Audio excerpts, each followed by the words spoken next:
I request you all to kindly switch off your mobile phones or put them on silent mode.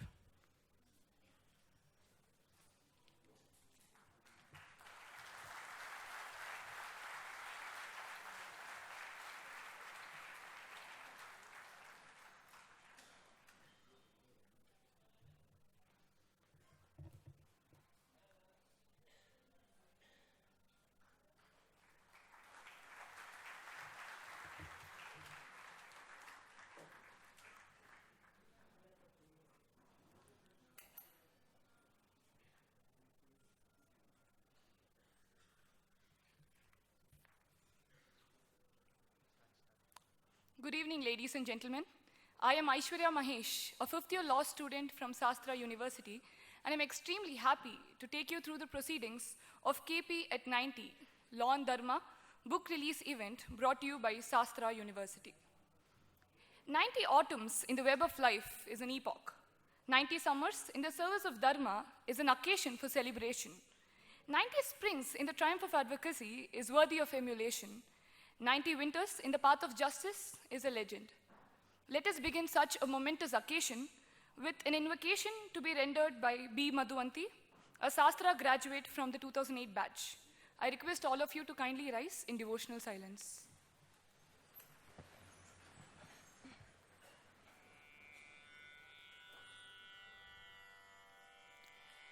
मैत्रीं भजत अखिलहृजेत्रीं मैत्रीं भजत अखिलहृजेत्रीं मैत्रीं भजत अखिलहृजेत्रीम् आत्मवतेव परानपि पश्यत आत्मवतेव परानपि पश्यत युद्धं त्यजत स्पर्धां त्यजत युद्धं त्यजत स्पर्धां त्यजत त्यजत परेष्वक्रममाक्रमणं त्यजत परेष्वक्रममाक्रमणं मैत्रीं भजत अखिलहृजेत्रीं जननी पृथिवी कामदुगास्ते जननी पृथिवी कामदुगास्ते जनको देवः सकलदयाळो जनको देवः सकलदयाळो दाम्यतदत्ता दयत्वं जनता दाम्यतदत्ता दयत्वं जनता श्रेयो भूयात् सकलजनानां श्रेयो भूयात् सकलजनानां श्रेयो भूयात् सकलजनानां श्रेयो भूयात् सकलजनानां श्रेयो भूयात् सकलजनानां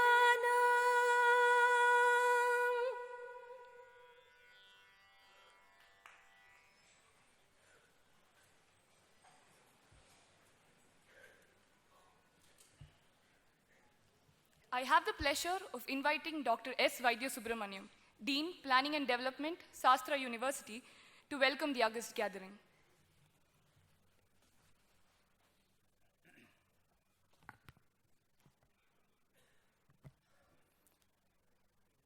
Most Honorable Chief Justice of the Madras High Court, revered Senior Advocate and Dharmatma, Shri K. Parasaran,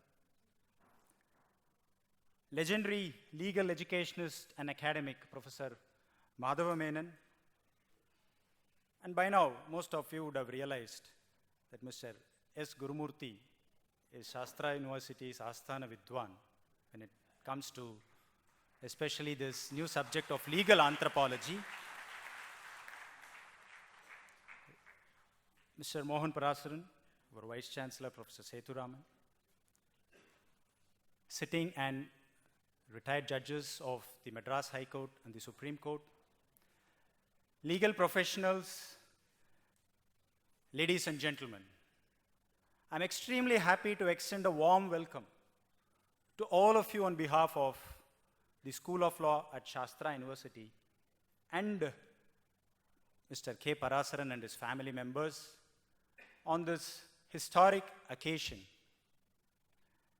that celebrates the life of a scholar.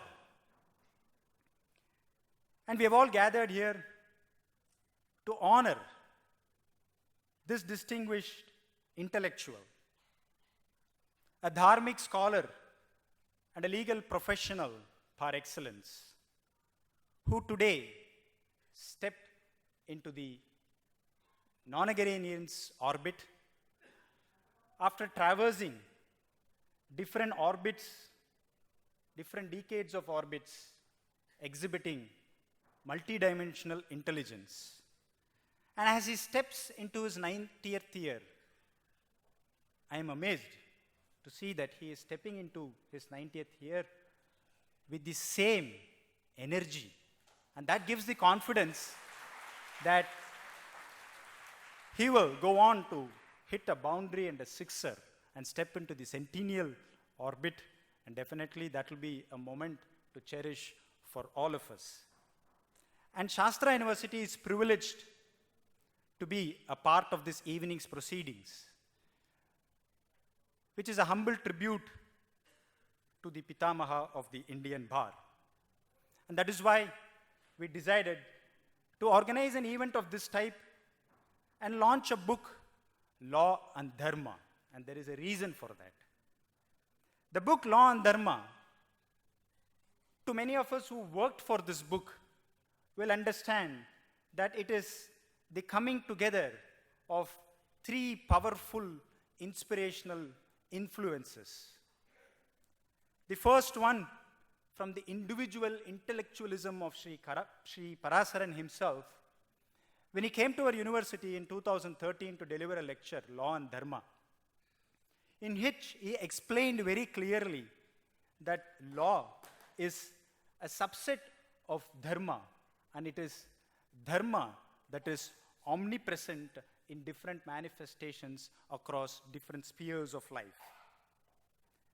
The second is the understanding that came to us after observing a little bit of sociology and how the society behaves.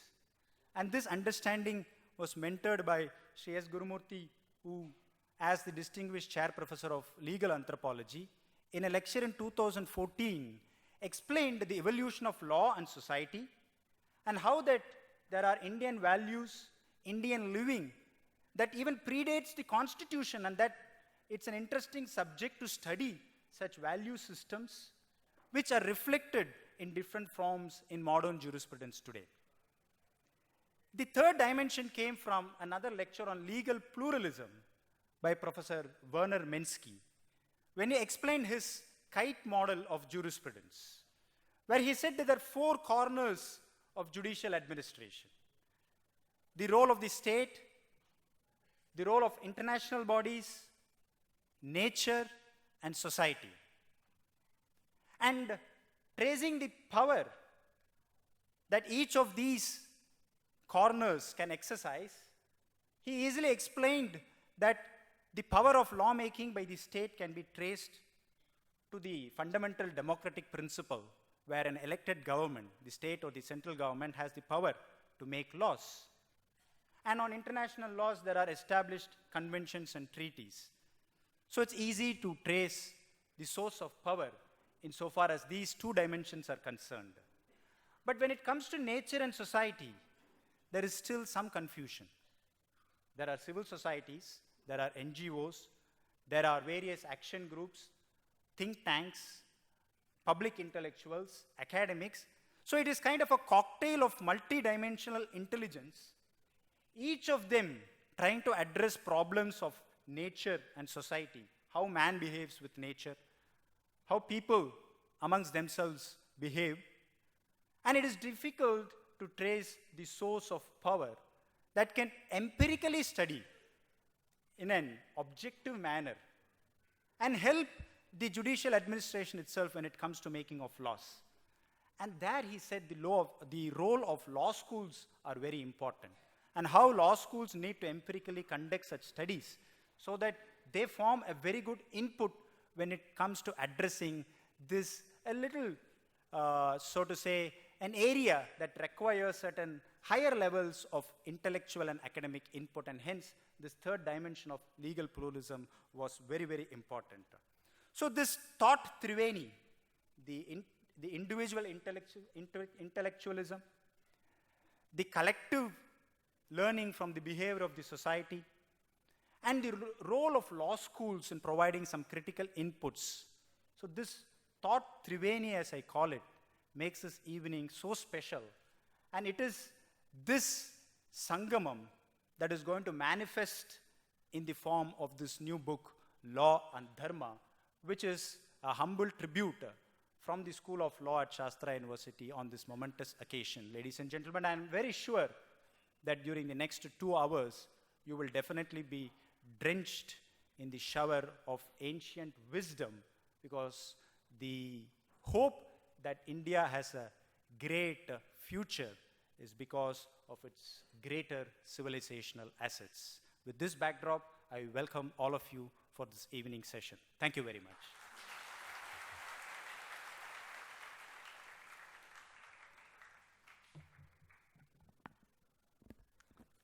We have gathered today to honor an extraordinary person who many regard as the Bhishmacharya of the legal profession. It is appropriate that we honor all the guests on the stage on the eve of Saraswati Puja with the Saraswati Veena. May I now request Professor R. Sethuraman, the Vice Chancellor of Shastra University, to kindly hand over the Veena to the Chief Justice of the Madras High Court, Shri Sanjay Kishan Kaul.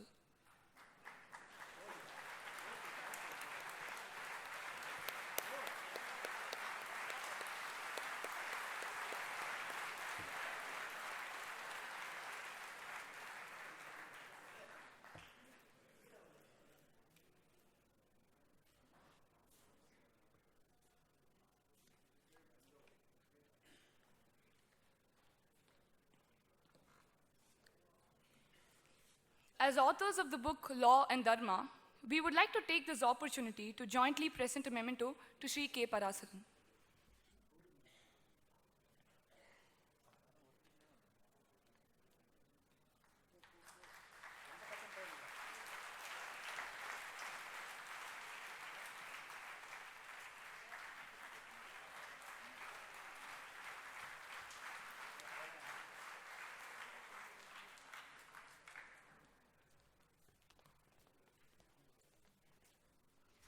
May I now request Dr. P. Ravishekar Raju, Head of the Department, School of Law, Shastra University, to present a memento to Professor Dr. N.R. Madhava Menon.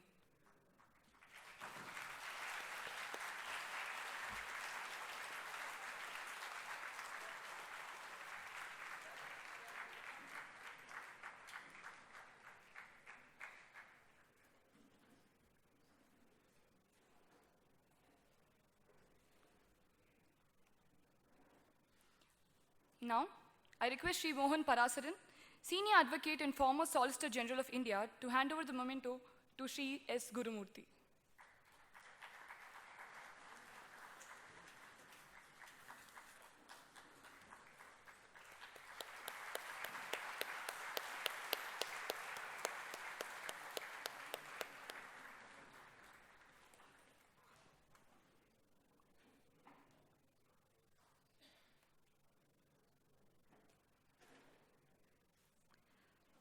Ladies and gentlemen, the time has now come, the moment that all of us are waiting for on this historic day. For the School of Law at Shastra University, and the 3 authors in particular, this book, Law and Dharma, is a manifestation of 2 years of work, mixed with the rare privilege of interviews with Shri K. Parasaran himself, independent exploratory research on the civilizational assets of the great Bharatiya culture and values, and its relationship with modern jurisprudence. In short, the book Law and Dharma is Shastra University's humble tribute to a more humble person, on the quintessentially sacred Sanatana Dharma. With this backdrop, may I now request Chief Justice Shri Sanjay Kishan Kaul to kindly release Shastra University's humble tribute to the Pitamaha of the Indian Bar. Ladies and gentlemen, we present Law and Dharma.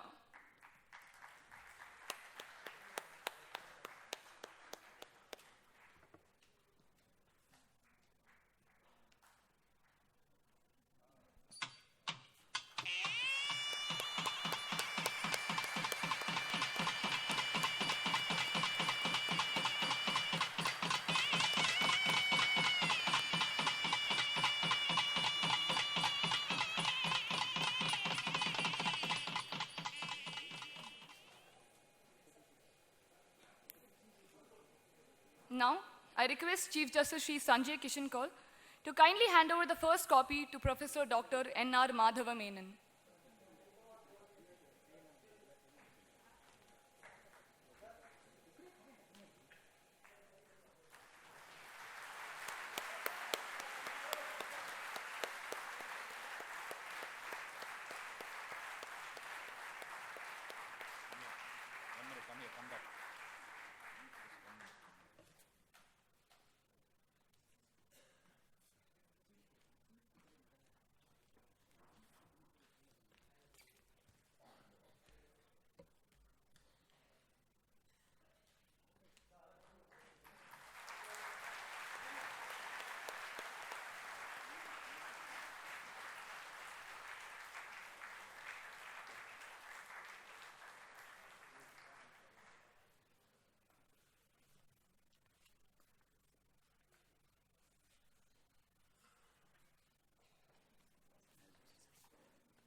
This book, Law and Dharma, was authored by three of my students, one of whom I consider as a scholar student, Amrit Bhargav,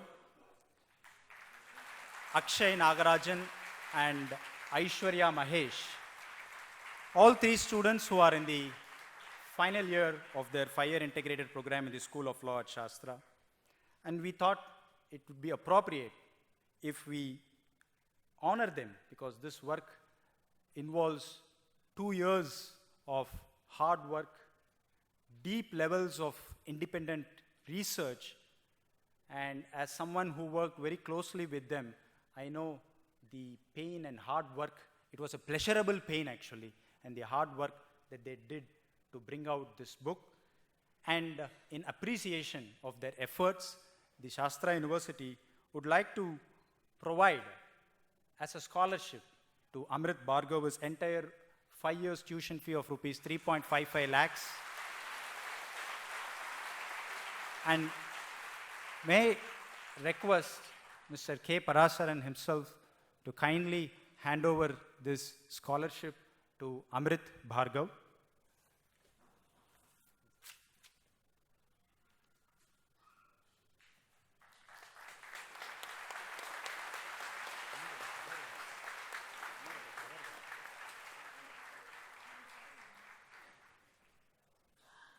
And to Aishwarya Mahesh and Akshay Nagarajan, a scholarship of rupees 1 lakh each.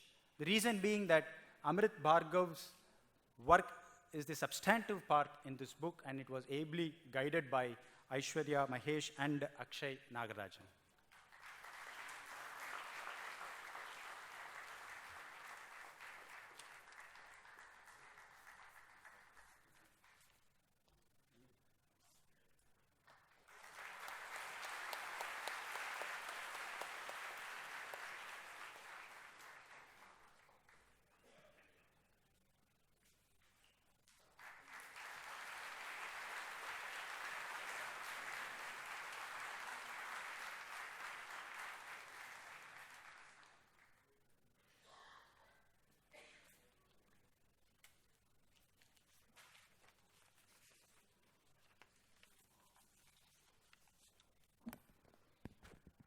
Thank you, sir.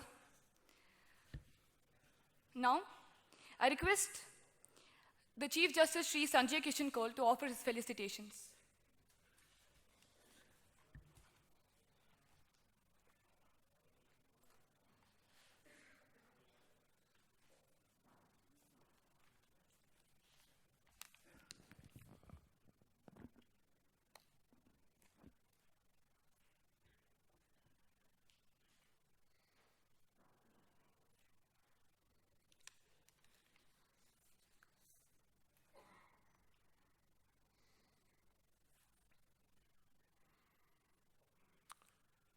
eminent people on and off the dais, we have all assembled here today to celebrate the 90 years of a doyen of Indian law, Shri K. Parasaran.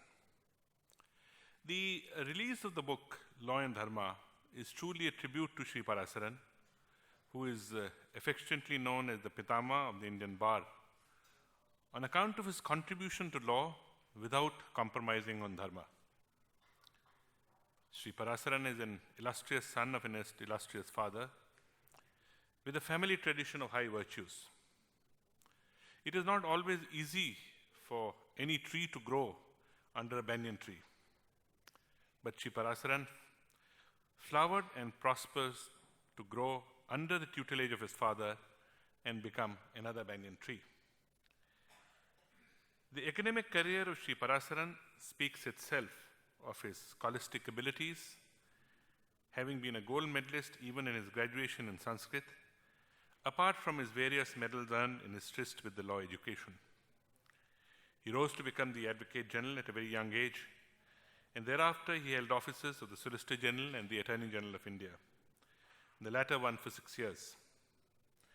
He had been conferred with the Honorary Doctorate in Law and various other awards, ultimately culminating in the Padma Vibhushan. His success had never affected his humility and the piety and simplicity of his character. In a recent function held to honor Shri K. Parasaran and Shri K. Venugopal, two doyens of law, Shri Venugopal lamented, of course light-heartedly, on the ability of Shri Parasaran at the crucial stages of the hearing to break into Sanskrit, of which Shri Venugopal did not possess any knowledge. Shri Parasaran's scholarship, both in Sanskrit and law, has always stood him well in the advancement of Dharma. A follower of Dharma, the book of Law and Dharma is thus the most fitting tribute to the nonagarian who symbolizes it. The word Dharma, Sanskrit expression, is of the widest import and could be used in a compendious sense. It is doubtful whether there can be any corresponding work for it in any other language. It encompasses everything and anything, from an attribute, a religious edict, a duty, law, or justice, depending on the contextual nuances. Thus, it is not to be understood only in a religious connotation. When it is said that a person must follow Dharma, in every sphere of life, it is easier said than done. The demand of moral value of life, the pious obligations of individuals, and the righteous conduct in every sphere of activity are all aspects of Dharma. Bhishmitama most appropriately counseled Yudhishthir, explaining the meaning of Dharma thus: it is most difficult to define Dharma. Dharma has been explained to be that which helps in the uplifting of living being. Therefore, that which ensures the welfare of living being is surely Dharma. The learned rishis have declared that which sustains is Dharma. Kalan's Raj Tarangani, a treatise from my home state of Kashmir, presents a vivid illustration as to how King Chandrapada of Kashmir upheld the rule of law. It is said that the officer of the king undertook the construction of a temple of Lord Tribunaswamy on a certain piece of land where existed the hut of a cobbler. The cobbler refused to remove his hut in spite of orders from the officers. A complaint was made to the king about the obstinacy of the cobbler. Surprisingly, the ruling given by the king was against the officers. The king said, "Stop the construction or build the temple elsewhere. The pious act shall not be rendered impious by illegally depriving a man of his right. If we, who are the judges of what is right and what is not, act unlawfully, who then would abide by the law?" The cobbler thereafter had an audience with the king, where he appealed to the king that his hut to him was as precious as the palace was to the king. He, however, suggested that if the king was to make a request to buy the hut, he would be willing to sell it at a larger public interest. the king went to his hut and requested him that he wanted to buy the hut upon payment of suitable compensation. After the transaction was over, the cobbler goes to the king with folded hands and says, "It is inappropriate that strictly abiding by the principle of Raj Dharma, you have yielded to me. I wish you well. May you live long establishing the supremacy of Dharma and law. Demonstrating such faith in Dharma would also encourage others to act accordingly." It is not as if Dharma should be understood only in the concept of scriptures. A modern current perspective is equally applicable, and the Constitution of India is intrinsically based on the concept of Dharma, more specifically Part 3 and 4. They are commands of Dharma. The doctrine of the basic structure of Constitution of India is, in a sense, developed on the touchstone of Dharma. In the context of a judge, when the prayer made is for grace to hear patiently, consider diligently, understand rightly, and decide justly, it is to broadly follow the principle of Dharma. A judge thus prays for humility, again an essence of Dharma. As for a lawyer, he is an officer of the court. He is also expected to enhance Dharma. The burden thus lies on the shoulders of both to advance the cause of Dharma, because that is where common citizens approach to redress his grievance. It was the king who earlier performed the role of advancing the Dharma, when now the courts perform in dispensation of justice. That is why administering justice is referred to as a divine function. The empowerment of women, economic, social, and by education, and empowerment of social and economically backwards are also an aspect forming part of Dharma. A woman takes her place in society. The caste system will have to break down. All men and women will be equal. That is the objective of Dharma. We are facing troubled times. The process of evolution is on, which must take care to preserve our heritage and yet advance our modern society. Eminence, scholastic ability, and honesty of purpose above all has to be the hallmark of both a judge and a lawyer. Shri Parasaran epitomizes all these qualities. He can provide guidance and light to the younger members of the bar and even to the bench. While sitting inside, I was lamenting with Dr. Madhav Menon that you have stopped producing Madhav Menons. That is the problem.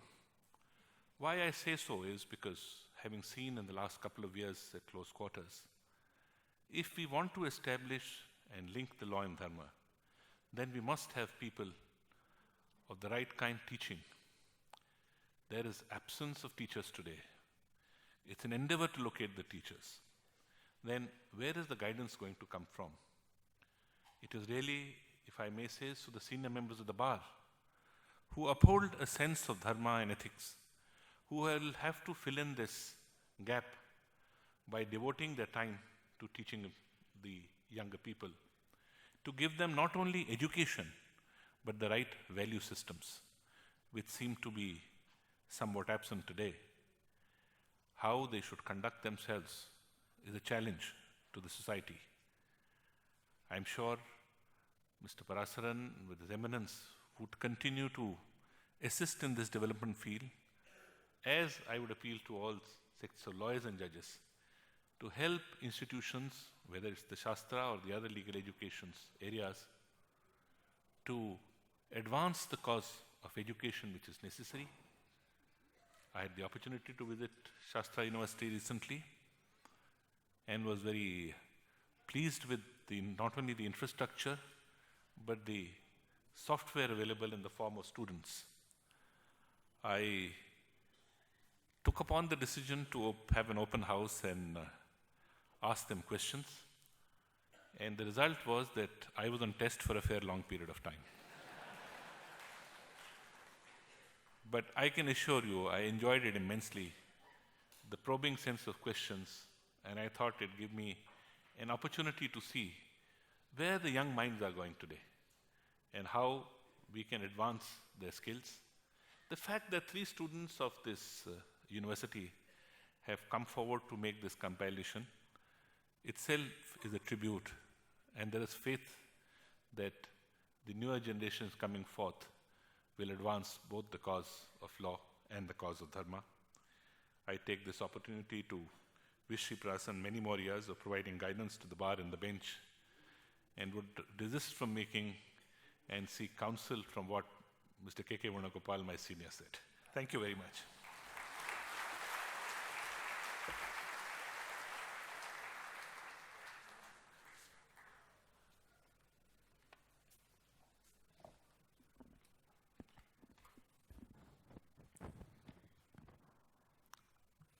I now invite Professor Dr. N.R. Madhav Menon to say a few words.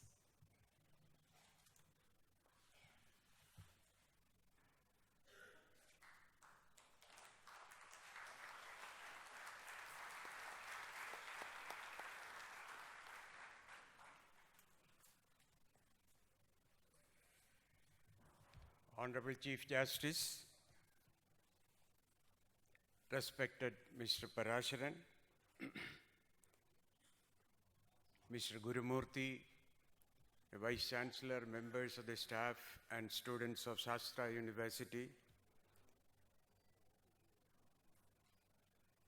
distinguished, honorable judges who are present here, distinguished lawyers, admirers and well-wishers of Mr. Parasaran, ladies and gentlemen.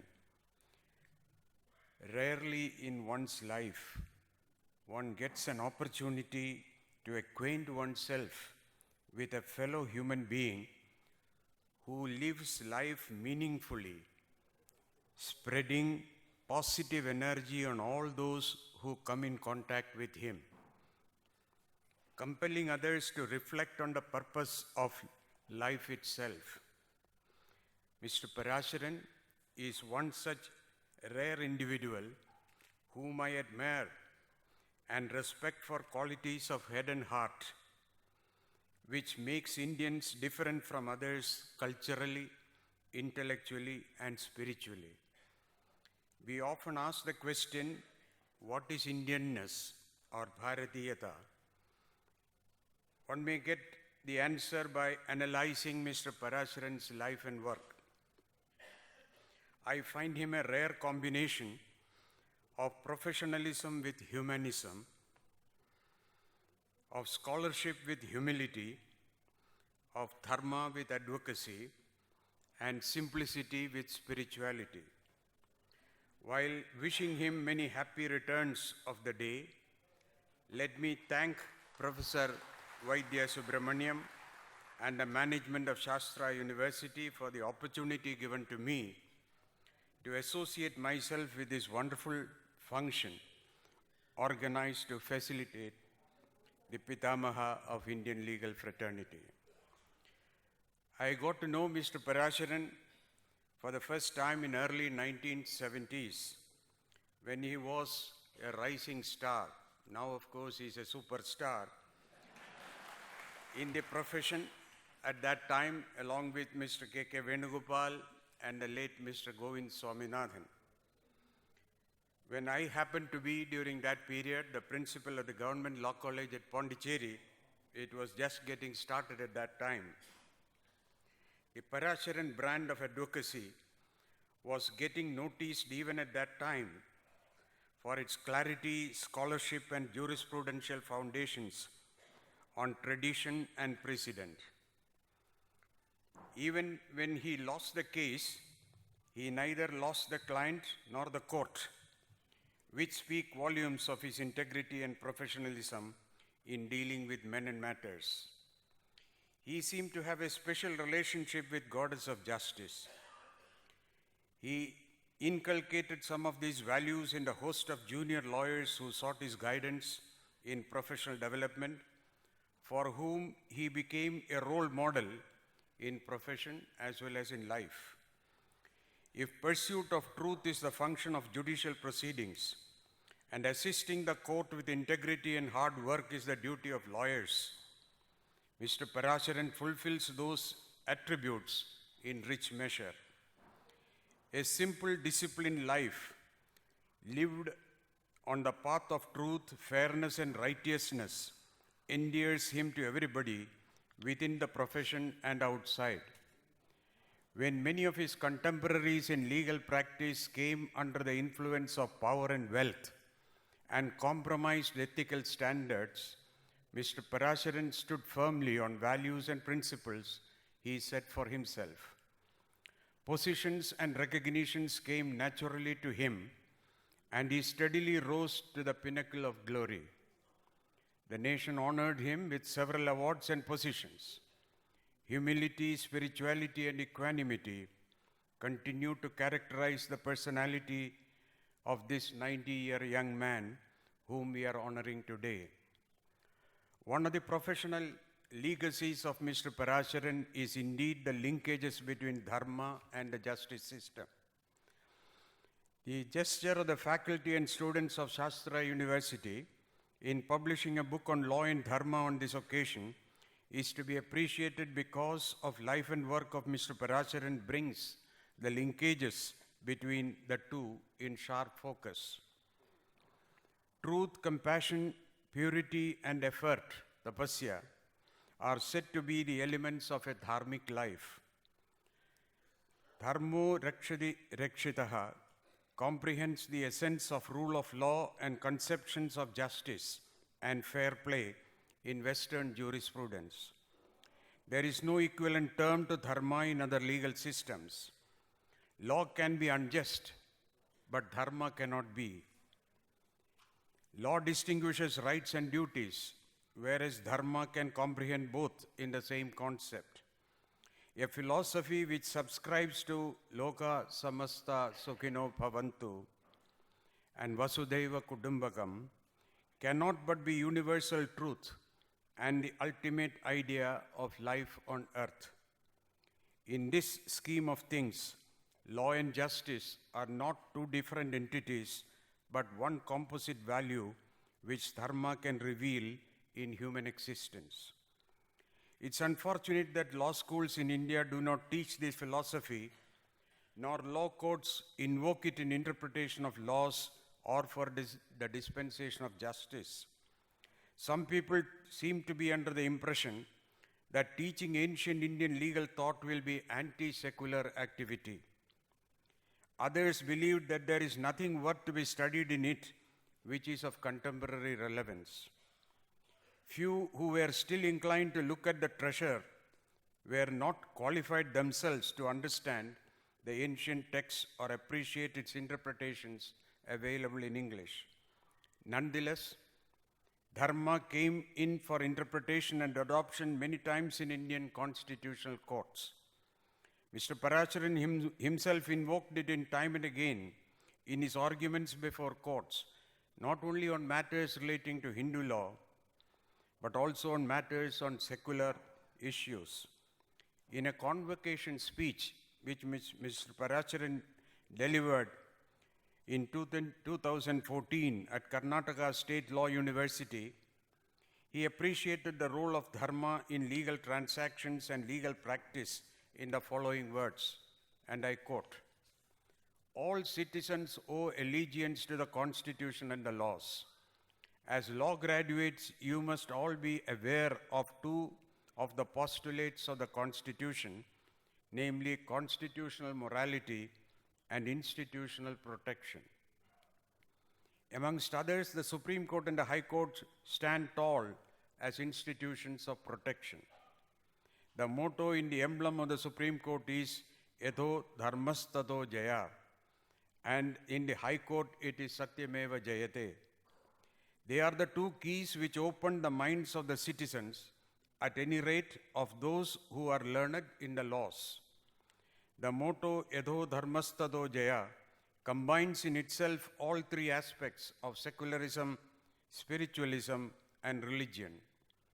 Dharma is a concept and cannot be translated into an appropriate single word in other languages. Character has to be built based on dharma. The philosophy of our Constitution, read with parts 3 and 4, propounds dharma of a sovereign, socialist, secular, democratic republic," unquote. Another great jurist a law teacher and a former President of India, Dr. Shankar Dayal Sharma, in his address at the first convocation of the National Law School of India, University, Bangalore, in September 1993, talked about Dharma in the following words. Dharmo Rakshati Rakshitaha is the motto of this university, and this brings to mind the immensely profound heritage of thought concerning law that belongs to us. Dharma is a word that has entered the lexicon of the English language. The concise Oxford Dictionary has it as right behavior, virtue, the law. Webster's New Collegiate Dictionary gives the following meaning: custom or law regarded as duty, the basic principles of cosmic or individual existence, nature, conformity to one's duty and nature. The Rig Veda refers to the existence of Sanat Dharma or ancient ordinances. The concept of Dharma has therefore been with us from time immemorial. That which upholds is Dharma.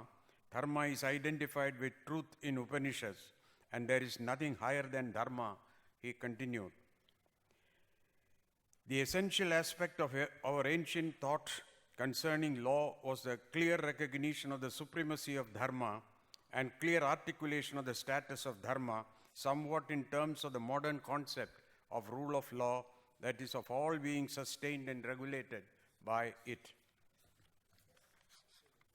Having quoted two eminent jurists, Parasaran and Shankar Dayal Sharma, let me quote an American who studied the Hindu law for a long time in this country and wrote a book in the 21st century. In 2010, the book was published by Cambridge University Press. The name of the book is The Spirit of Hindu Law.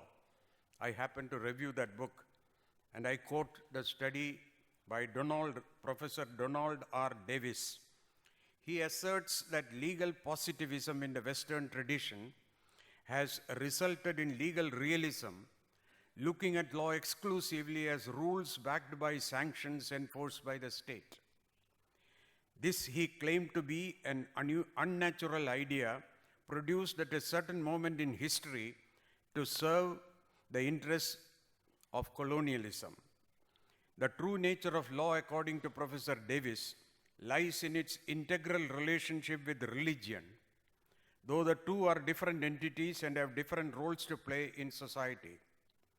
Despite several centuries of deliberate secularization, that is, removing all elements of religion from the law and placing exclusive control over the law in the hands of the state could not remove elements of religion from the law, even in the most secular, liberal, democratic nations. This is because the true nature of law is the theology of ordinary life. I quote from Professor Davis. Such a definition explains the gap between rule and behavior in everyday life and highlights the higher purpose of law as compared to behavior of ordinary life. Thus perceived, law is both a means and an end for giving ordinary life meaning and value through a worldly transcendence, unquote. An interesting point made by Professor Donald Davis in his book is worth emphasizing here in this function. He writes that in Hindu law, the rule of the lawful is an inseparable part of rule of law. We often distinguish rule of law from rule of men to show that authority rests in law, ignoring the fact that laws are implemented by men using large discretion. In Hindu law, a conceptual superiority of laws, that is, rule of law, is tempered by a practical privileging of lawful persons or law-abiding persons. Rule of the lawful in Hindu legal theory avoids the problems with total depersonalization of law, specifically a tendency to disengage from questions of power. Rule of law and the rule of the lawful are both necessary for a legal system to operate effectively, and dharma in Hindu law projects this idea beautifully. This is an American in 2010 writing on Hindu law and Hindu jurisprudence. Writing on the beauty of Hindu law in the concluding chapter of the book, Professor Davis acknowledges what he learned from the study of Hindu tradition. I have learned, and this is quote, I have learned the value of thinking about law in close connection to both religion and ordinary life. Today, it has become natural to associate and limit law to the activities of courts and legislatures. Extracting law conceptually from ordinary life leads to a crass instrumentalism in which law becomes a mere tool for the real work of culture. The post-French Revolution period of Euro-American legal history is the story of progressively restricting law to precisely the court and the legislature, two domains controlled by the state. What so many scholars who study legal positivism or legal anthropology, like Gurumurthy, have shown, however, that while this narrative has worked effectively in terms of how different people understand law conceptually, it has also hidden the reality of plural legal orders and alternative normative regimes. Hindu law, by contrast, calls all of this Dharma, and we would be well served, says Professor Davis, to ask what might be gained by calling it all law as well. Religious legal systems such as Hindu law remind us that legal, or at least law-like processes and institutions function even in the most ordinary human context, that law is not necessarily the sole province of the state, and that law enables human flourishing as much as it concerns with human vice. Hindu law shows that law's domain is coextensive with life itself. Well, ladies and gentlemen, this is a domain on which we will hear more from Shri Gurumurthy, the distinguished research professor of legal anthropology of this university. I made few remarks on the relationship between law and dharma because I find it articulated in Professor Davis' book, The Spirit of Hindu Law, which I read and reviewed some time ago. I find the relationship manifested to some extent in the life and works of Mr. Parasaran, whom we honor today.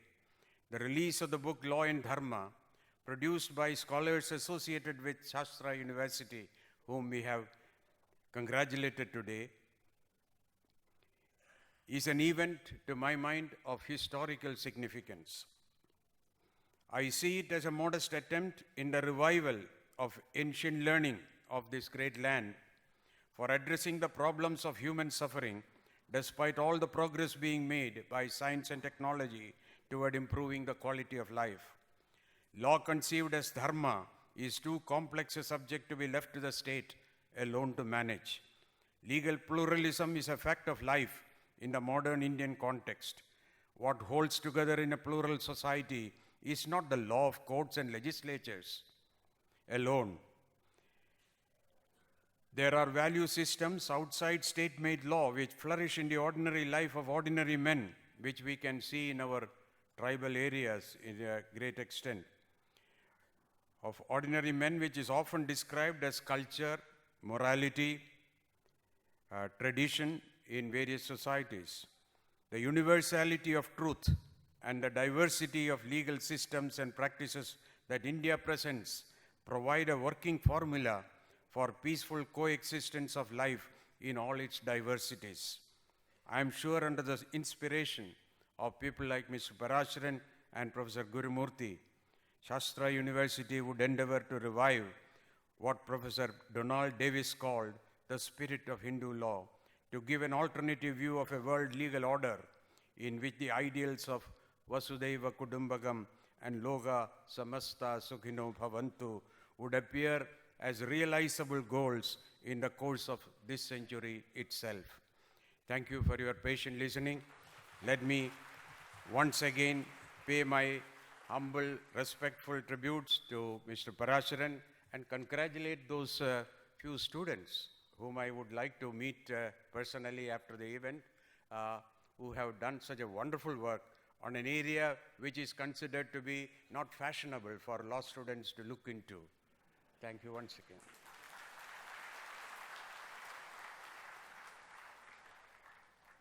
Thank you, sir.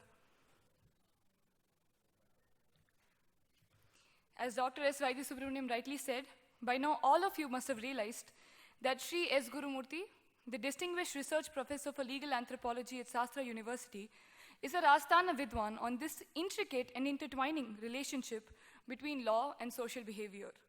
And to understand this more, it is my pleasure to invite Shri S. Gurumurthy to deliver his special address.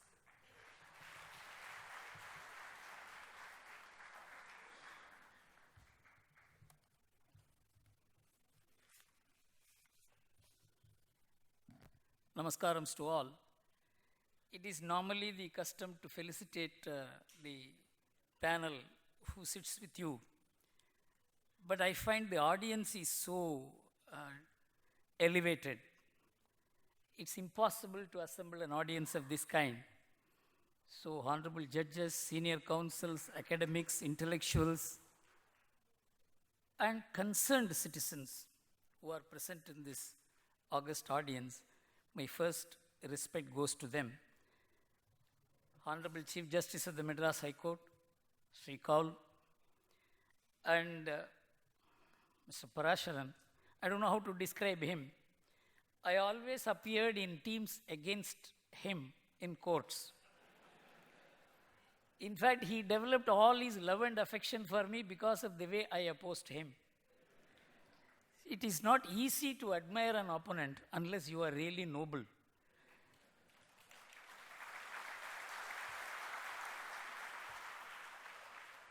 I would have loved to felicitate him, but there were more qualified people to do that. And so I was relegated to speak on a technical subject. And Mr. Madhav Menon has done as much as I would have liked to do as a preface to what I am going to talk. And I am extremely grateful to Mr. Madhav Menon for his great introductory preface to legal anthropology, which will be part of my presentation of law and society. And Mr. Mohan Parasaran, a good friend of mine, I have not met him for a long time, so he has promised a visit to my house when he comes for the Deepavali. And Mr. Sethuraman, Chancellor of this university, who runs an institution with which I am proud and love to associate.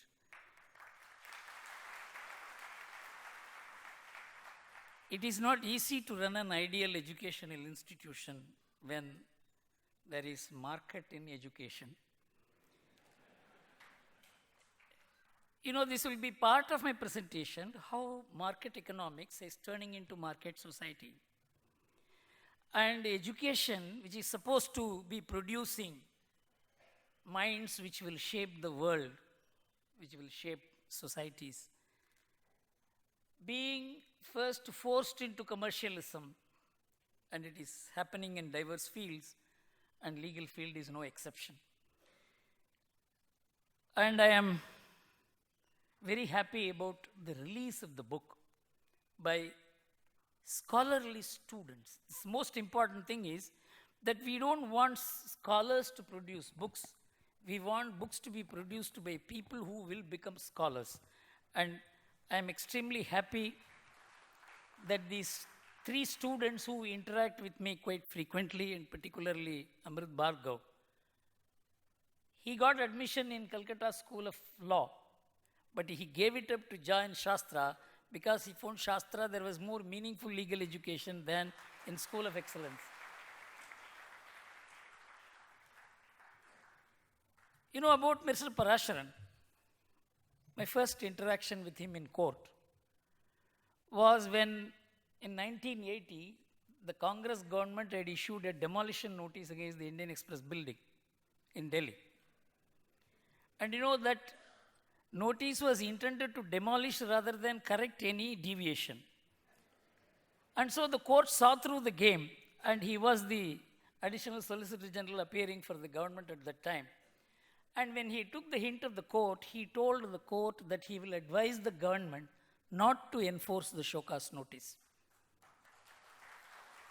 But the story has only begun. He advised the government, one of the most powerful governments. Mrs. Gandhi had returned to power with a thumping majority, and they had decided to finish the Indian Express. And he advised the government not to enforce the show cause notice. The government refused to accept the advice, and he came and told the court he is withdrawing from appearing for the government.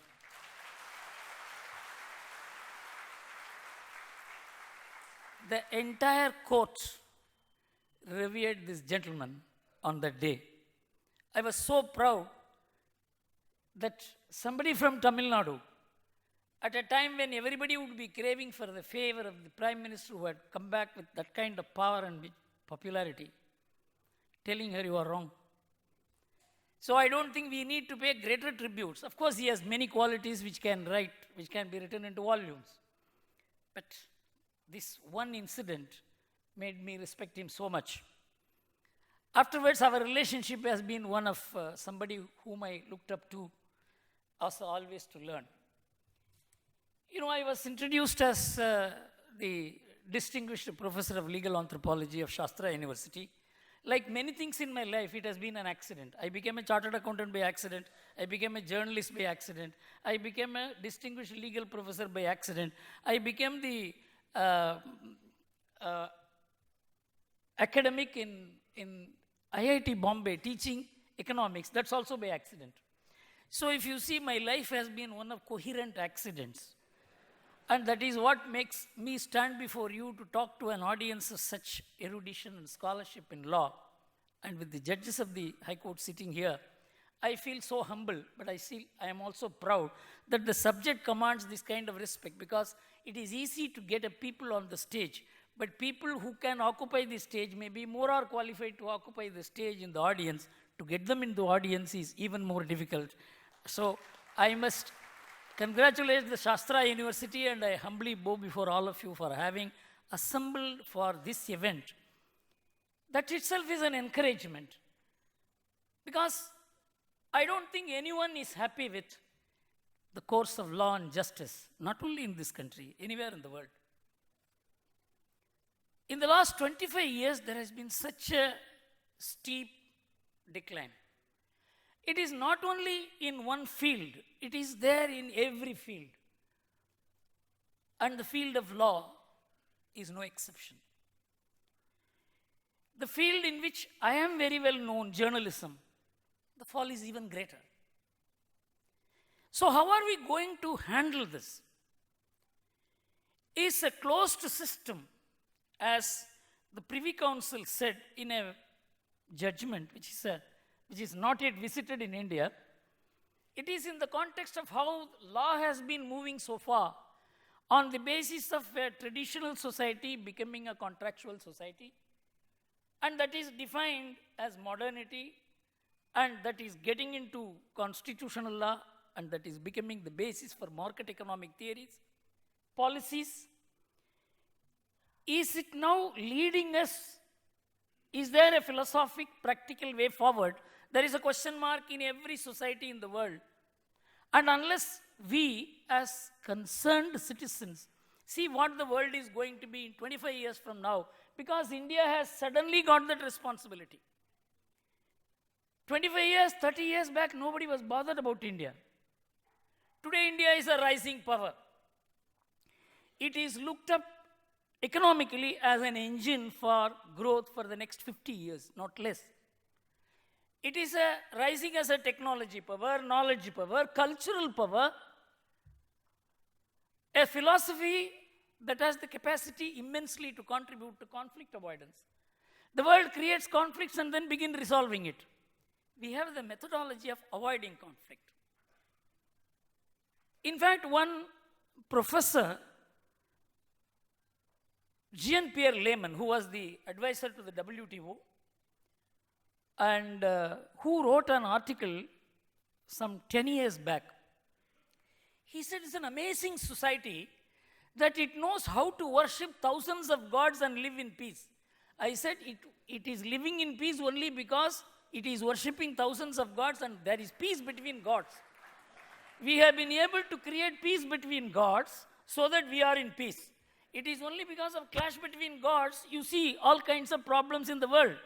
we knew how to handle gods also, get them married to each other, and so that they are in peace. You know, it's an enormously complex intellectual, cultural, legal, social perspective. It's not easy to understand India. You know, I never understood India till I started traveling across the country. I mean, I was always associated with the corporates, with the bankers, with the financial people, with the politicians, with bureaucrats. When the tsunami of globalization struck India, when many of my clients and friends were wonderstruck as to how they were going to face this huge rush of something which we had not seen, a new animal that is coming into the economic and legal domain. One person told me that unless you travel across the country, like, of course, it's a big name to use, Mahatma Gandhi, unless you travel across the country, you will never understand this country. This journey began in 1993. When Gandhi came to India, he was advised by Gokhale, don't talk for 1 year, just travel across the country, observe this country. Then when he came back, he removed his Western clothes. He wore a dress which the ordinary man could understand. And that is how he was able to communicate to the people. It is not his words, it is the man who communicated. Gandhi would never have been a Gandhi in coat and suit. He knew the pulse of the people. This is what Sardar Patel said in the year 1942. When every Congress leader were opposing the Quit India movement, which Mahatma Gandhi wanted, including Nehru and Patel. But suddenly it struck Patel that I may be intellectually and logically disagreeing with Gandhi, but I know he knows the pulse of the people and not me. You know, you must know the pulse of the people. It is necessary everywhere. That is going to be part of my presentation. That how legal anthropology or the study of culture or the study of the traditions and history of the people makes you in touch with the pulse of the people. And I'm going to take two judgments. Before that, I want to show why this exercise is necessary. It's not an academic exercise. It's not an intellectual exercise. This is an exercise which is being forced on Indian intellectuals, particularly legal intellectuals, to find a way when India becomes a power, which the National Intelligence Council of America attached to the Central Intelligence Agency has said by 2030, there will be only three major world powers, America, China and India. When you are going to be that power, they want to know what is your contribution to the world. Are you going to be a consumer or are you going to be a contributor? We have to emerge as contributors in every field, and law is going to be one of the most important fields where we have to make this contribution. So we need legal intellectualism, we need Indian legal philosophies, we need Indian philosophic legal intellectualism. This is an unavoidable direction in which this country's legal education will move and ought to move for the reasons I am going to set out to you. Looking at just two cases. You know, 40 years back, a case was decided. All of us know that case nobody quotes because it is no more a precedent. ADM Jabalpur case. ADM Jabalpur case was decided on a day which is regarded 28th April 1976, which is regarded as the darkest day in the judicial history of India. And a case which was decided 3 days back. These are the two cases I would like to take to say how legal philosophy is different, when it is different from social philosophy, cultural philosophy, spiritual philosophy. There is a huge conflict between law, state, court and society. When the legal philosophy is aligned to social, spiritual, cultural philosophy, then there is alignment between the courts and the society. This is the two cases I am taking to advance this. The ADM Jabalpur case is 1976, 40 years back. It is in the domain of public law. The latest judgment of the Supreme Court is about the divorce law, where if a wife wants the husband to drive away his parents, he has the right to ask for divorce. These are two different cases. One is in the private law domain, another is in the public law domain. I am going to relate both these cases to the philosophy which drove these judgments. Many of us are not very clear as to what is the philosophic drive behind the ADM Jabalpur case. I'll just read out it is about Article 21 of the Constitution. You read Article 21 of the Constitution, exactly replica of the Western modern legal anthropology. Article 21, no person shall be deprived of his life or personal liberty except according to procedure established by law. It only deals with the deprivation of life and property, liberty, not its creation or origin. It doesn't even say the state grants this right. But the implication is the state has granted this right and it can deprive. The implication is this: it is the state which has created this right for you. I will come to it later how this is. Now, Nirende argues. The Attorney General began the arguments on 14th December 1975. This is in the PUCL publication, which is one of the best pieces written on this judgment. He focused on the aspect of liberty as found in Article 21 of the Constitution. His central contention was that since the right to move any court has been suspended, the detaining would have no locus standi and the writ petitions would necessarily be dismissed. It was on the next day Justice Khanna was to ask the most uncomfortable question, because till then he was only talking about liberty. Justice Khanna asked him, life is also mentioned in Article 21, and would the government argument extend to it also? There was no escape. Nirende had to answer this. Without batting an eyelid, Nirende answered, even if life was taken away illegally, the courts are helpless. Don't think this was an unreasonable argument. Those don't think it was an unconstitutional argument. Don't think this argument was not backed by a philosophy. It was backed by a philosophy. It was exactly in tune with the idea of social contract theory, which is now the functioning constitutional philosophy all over the world. There was no other paradigm cited, which could have been cited, which I will try and explain how legal anthropological studies, which the Privy Council has come to recognize in 1990s now, not our Privy Council gone. I'm talking about the Privy Council. They have said the cultural implications of law need to be factored into decision making today.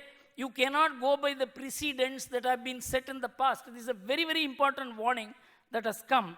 And so we will have to look into what is the philosophic drive. The philosophic drive is in the very origin of the state. All the state instrumentalities, the philosophy, the practices, the courts, the law, everything is heavily drawn from the West. It is an undeniable thing. Because we even now quote the House of Lords, even now quote the Privy Council. Somebody even quotes some Queen's Bench or that kind of lower courts decisions are also quoted in India. These are all completely outdated. The origin of state in the West is through the divine right theory. That the king represents the divine and whatever he says is law. And king can do no wrong. One of the judgments of the Supreme Court said that the king can do no wrong principle is not applicable in India. It never applied to India. It never applied to the Indian kings.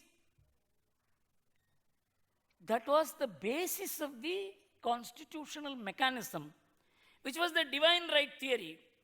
It was factored into the social contract theory by Thomas Hobbes, who said that we are basically anarchic, we need somebody to control us, and there is no one who can control that person. So the only thing is that we have given all our rights to him, and it is at his mercy we live, and what the right he grants back is your right, and he can take it back anytime. I am going to read out what Hobbes says, which is the basis of social contract theory, where we hand over all the rights, that is, we have handed over all our rights, liberty, property, everything to the monarch or the state. I authorize and give up my right of governing myself to this man or to this assembly of men on this condition, that you give up thy right to him and authorize him in all his actions in like manner. So the state grants certain rights back to you. The act of giving the right to the king is implied in the very idea of state. The very fact that you are part of the state means that you have accepted that you are a subject and your rights are now not your rights, and whatever is granted is your right. The only difference that happened later was Locke, who interpreted this, he said consent is necessary. That is, the person who is the king or the ruler must also have the consent of the people. That is how democracy was smuggled into social contract theory. It is not the content of the social contract theory changed. It is not that the philosophy changed. It is not that the idea of state, what it is, that changed. It is only that it should be an elected government. That was precisely the argument of Nirende, that it is an elected government and this law has been passed by parliament. In fact, he asked the question, have you challenged the law? Misa law has not been challenged. It is only the orders issued under the Misa law, whether it is issued properly or not, that is not the matter for this court to go into. And the entire court accepted this. And of course, one judge later on turned and said, no, it was in a moment of weakness. You know, it is all because you did not have an alternative philosophy. The alternative philosophy was very much there. In fact, you know, even when Justice H.R. Khanna was driving the other side, that Article 21 is not the sole repository of the right to life. He could very well have said, this is our philosophy. In India, even the right to property cannot be abrogated by the government. Pre-colonial governments, ancient Indian kings had no right to compulsorily acquire the property of Indian citizens. The law of eminent domain did not apply to India. In fact, there is a conversation in Bhagavata Purana between Vasudeva and Kamsa. Vasudeva tells Kamsa, what wrong thing you are doing? You are abrogating the property of the people, and the property of the people, it is not theirs. It is not their individual property. It is the community property. It is your heritage. You can never abrogate it. The king can never take it. There are authorities. It's all completely, I think the law and this Dharma book also must include this, I suppose.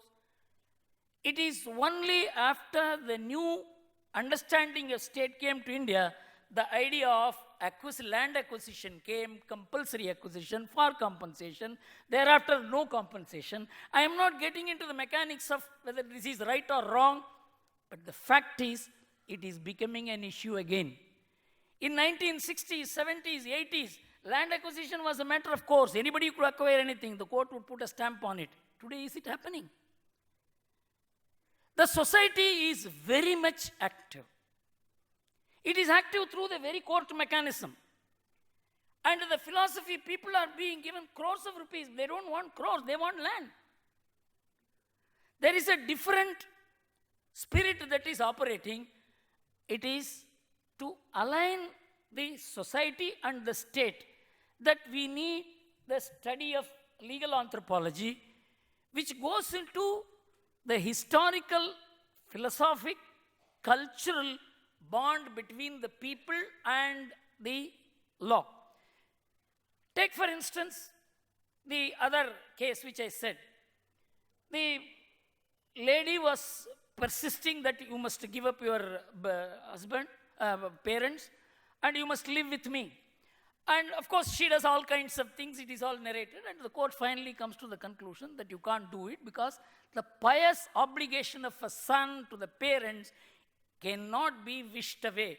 Where does this come in law? It is the philosophy of India. It is Dharma. And everything is explained without referring to the word Dharma. No problem. If you understand it is Dharma, that is what is the driving mechanism, and you have to mold the relief consistent with Dharma, then you have aligned the state, Dharma, and society. I will immediately take you to the philosophy which makes the Westerners disown their parents. It is not that they do it because of cultural degeneration. They do it because of the theory which H.S. Mine, who was advising the British government in India, 5 years he stayed in India. He formulated many of our policies. He was the one who expounded the theory that the natural relationship will break, contractual relationship will emerge, and that will become the modern society. And then Max Weber took it to another level. If somebody could be called the chief architect of the Western civilization today, which is individualism, unadulterated individualism, and what later on came to be celebrated as methodological individualism and became the basis for market economic theories, efficient market theories, all that is operating today, which we believe as economics, is founded on that no human being has natural relationship with anyone, and everyone has only contractual relationship, whether it is with parents, whether it is with wife, whether it is with husband, whether it is with the neighbors. But this is not how our society lives. Our society can never live like that. But take for instance America, which is the country which has experimented this to the maximum because it never had any burden of tradition.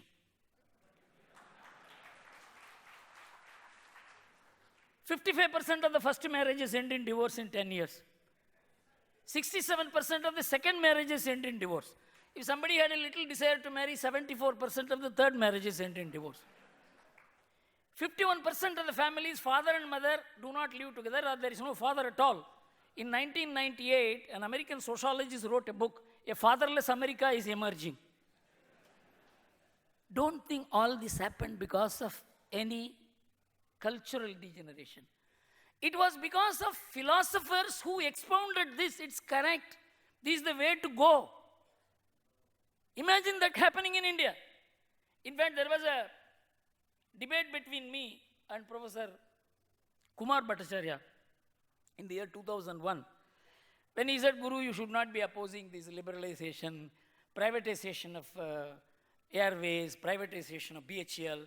I mean, you should allow it. No, why should the government carry all this on their head?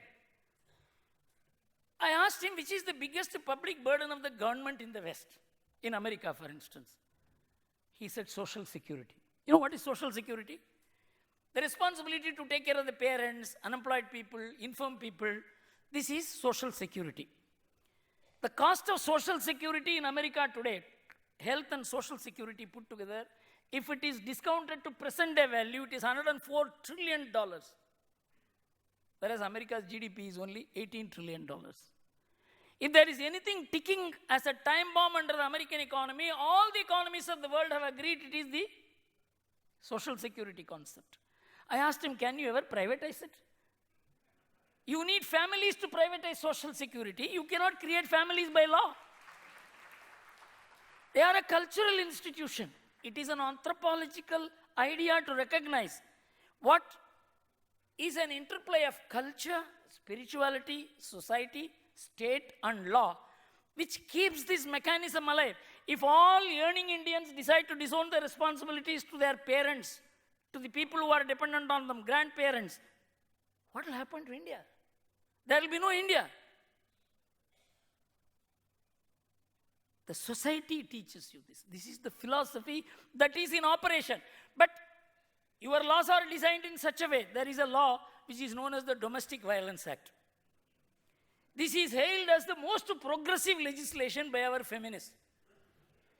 It means if there is a problem between husband and wife, you should go to the police. The drunken, corrupt police will mediate between husband and wife, and it is supposed to be the most progressive law. Can anything be more sadistic?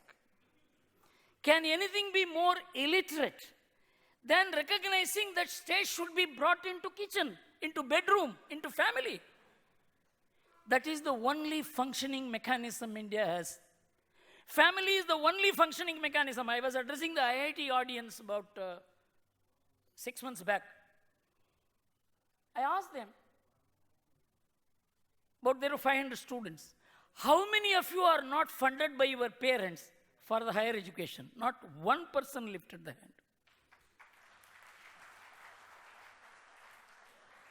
If I had asked an American audience, how many of you are funded by your parents? Not one would have lifted the hands. We need not have to promote educational loans. We have to promote families. We have to promote savings. You know, all the advice that economists give, why I am saying is it's an interplay of economics, sociology, culture, law. I'll give you one example with which I will close because it's a huge topic. It cannot be compressed in 30 minutes.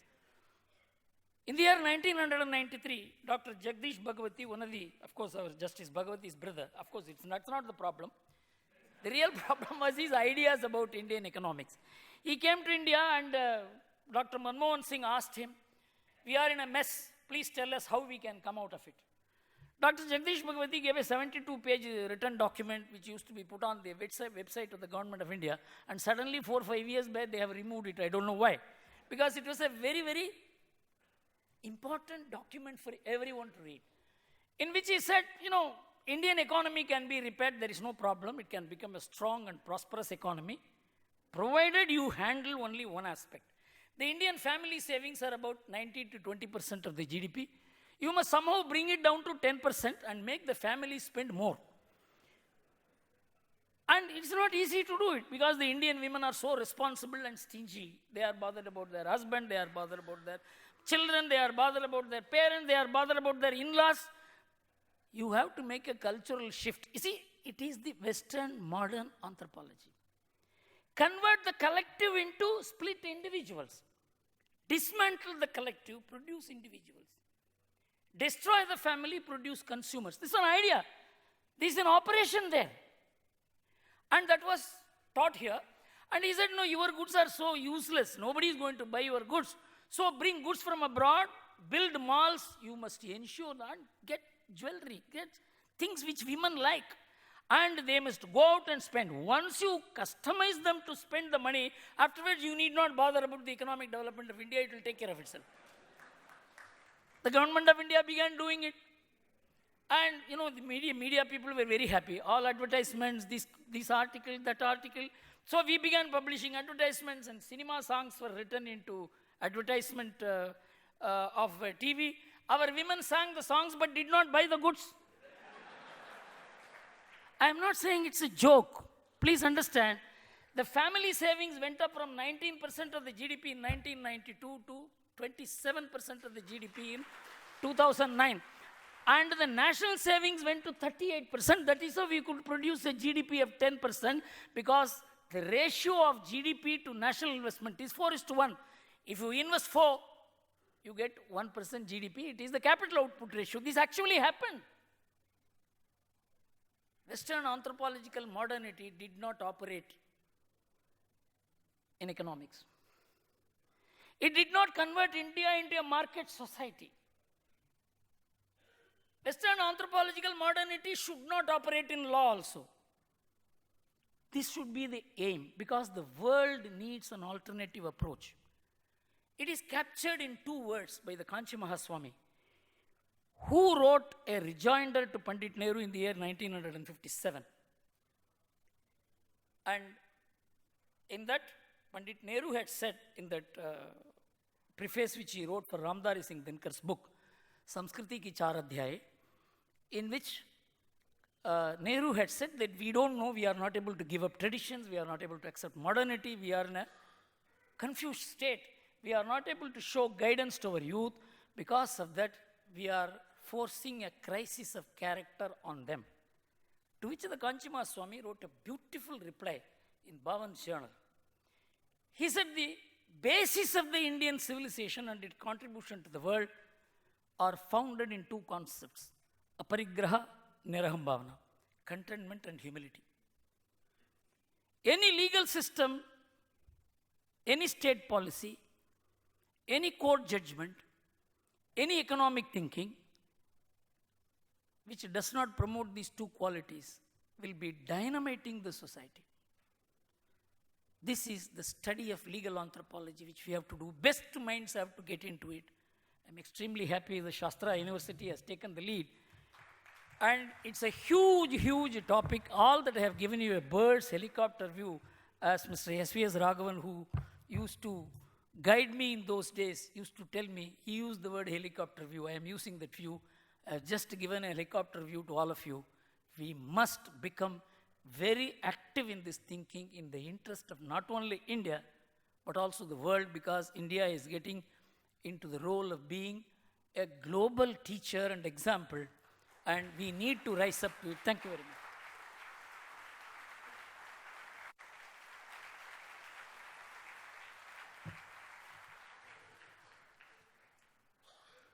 Many would wonder on the topic law and Dharma. For the School of Law at Shastra, it is quite natural that an institution run on dharmic values, Shastra University, is celebrating the 90th birthday of Shri K. Parasaran, who is a legal dharmic. And we take great pleasure in presenting a small video that traces a meteoric rise of a small boy born to the illustrious Srimati Ranganayaki and Mr. Keshava Iyengar, who now adorns the princely position of eminence in the legal empire.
I request all of you to kindly give him a standing ovation for the great Shri K. Parasaran.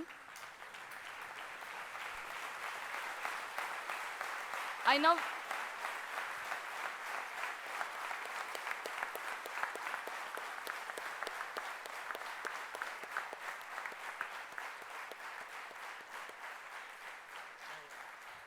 Thank you. It is indeed an honor to welcome you, sir. Please, we're waiting for your benedictory address.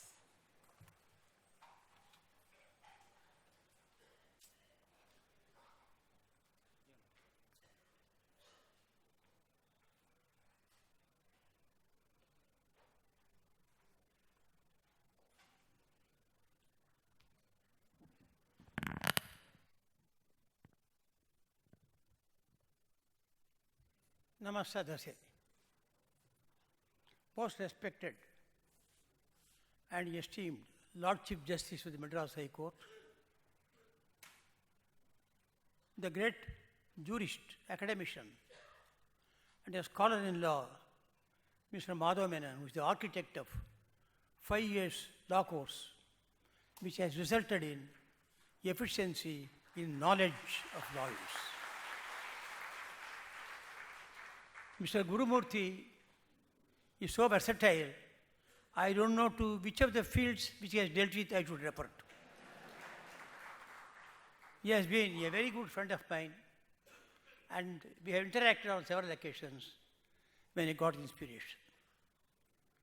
I must congratulate Shastra University, Mr. Setu Raman, Mr. Vajra and others for the wonderful work they have already done in bringing this university to a position of great reputation.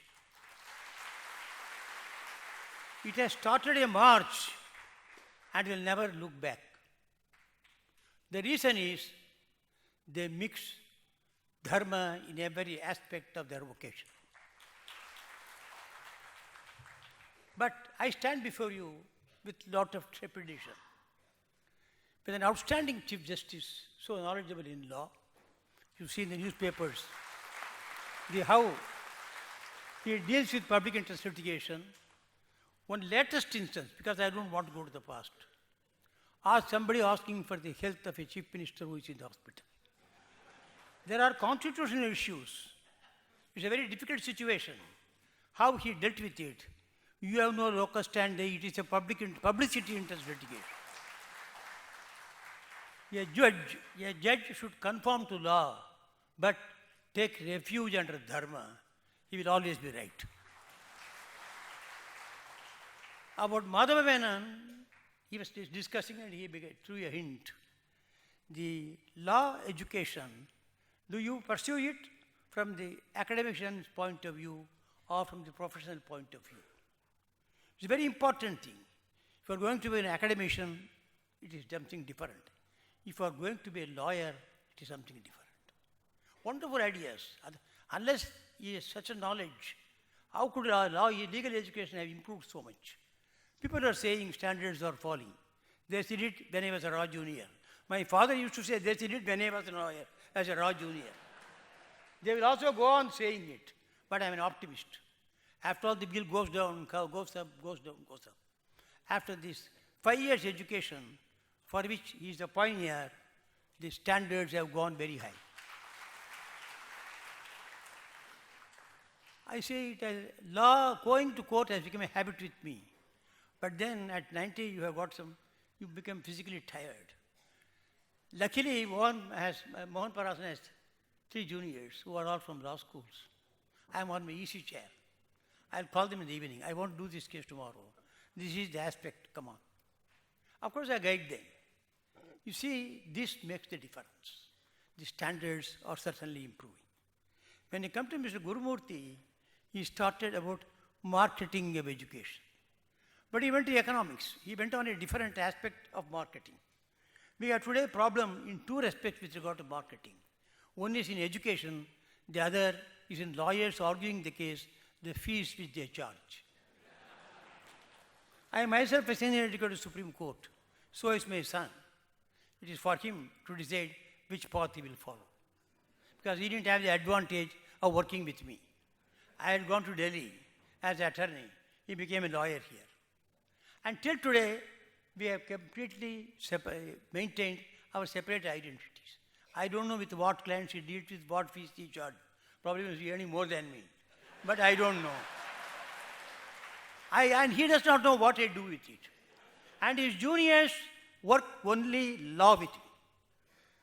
But they are very good, very nice. They tolerate me, and I also sermonize to them. But I have always felt one should not sermonize. If you want to tell somebody something, he must practice it. From that they will know. So I don't sermonize. But the youngsters, some amount may be necessary. I do it. One thing more important, amongst the 3, 2 are girls, only one is a boy. I find that those 2 are very eminent because we have very much discriminated against women. because he's talked about society. Mr. Gurumurthy talked about society. Therefore, I came to this topic. We have unnecessarily discriminated too much against women. They have a pride of place in the Shastras and Dharma. If you give them the pride of place as contemplated by the Shastras, today we will not be in this predicament. I can give instances, but then time is running up. Sunday evening, should have finished, but we are at 5:30. This is a very wrong thing. Because he said about sociology, society, family, public law, and private law. Public law and private law do not run parallelly. The one has an interaction with the other. Mr. Madhavan rightly pointed out, the element of religion has been ignored. We are no doubt a secular state. Secular does not mean irreligion or denying God. It says state shall not discriminate between religions. State shall not practice religion. State shall not be partial to religions. State should shut its mouth about religion. But and this religious element gives you ethical values. There's nothing wrong in being a believer. There's nothing wrong in being a non-believer. There have been fantastic non-believers who have obeyed law better than those who are believers.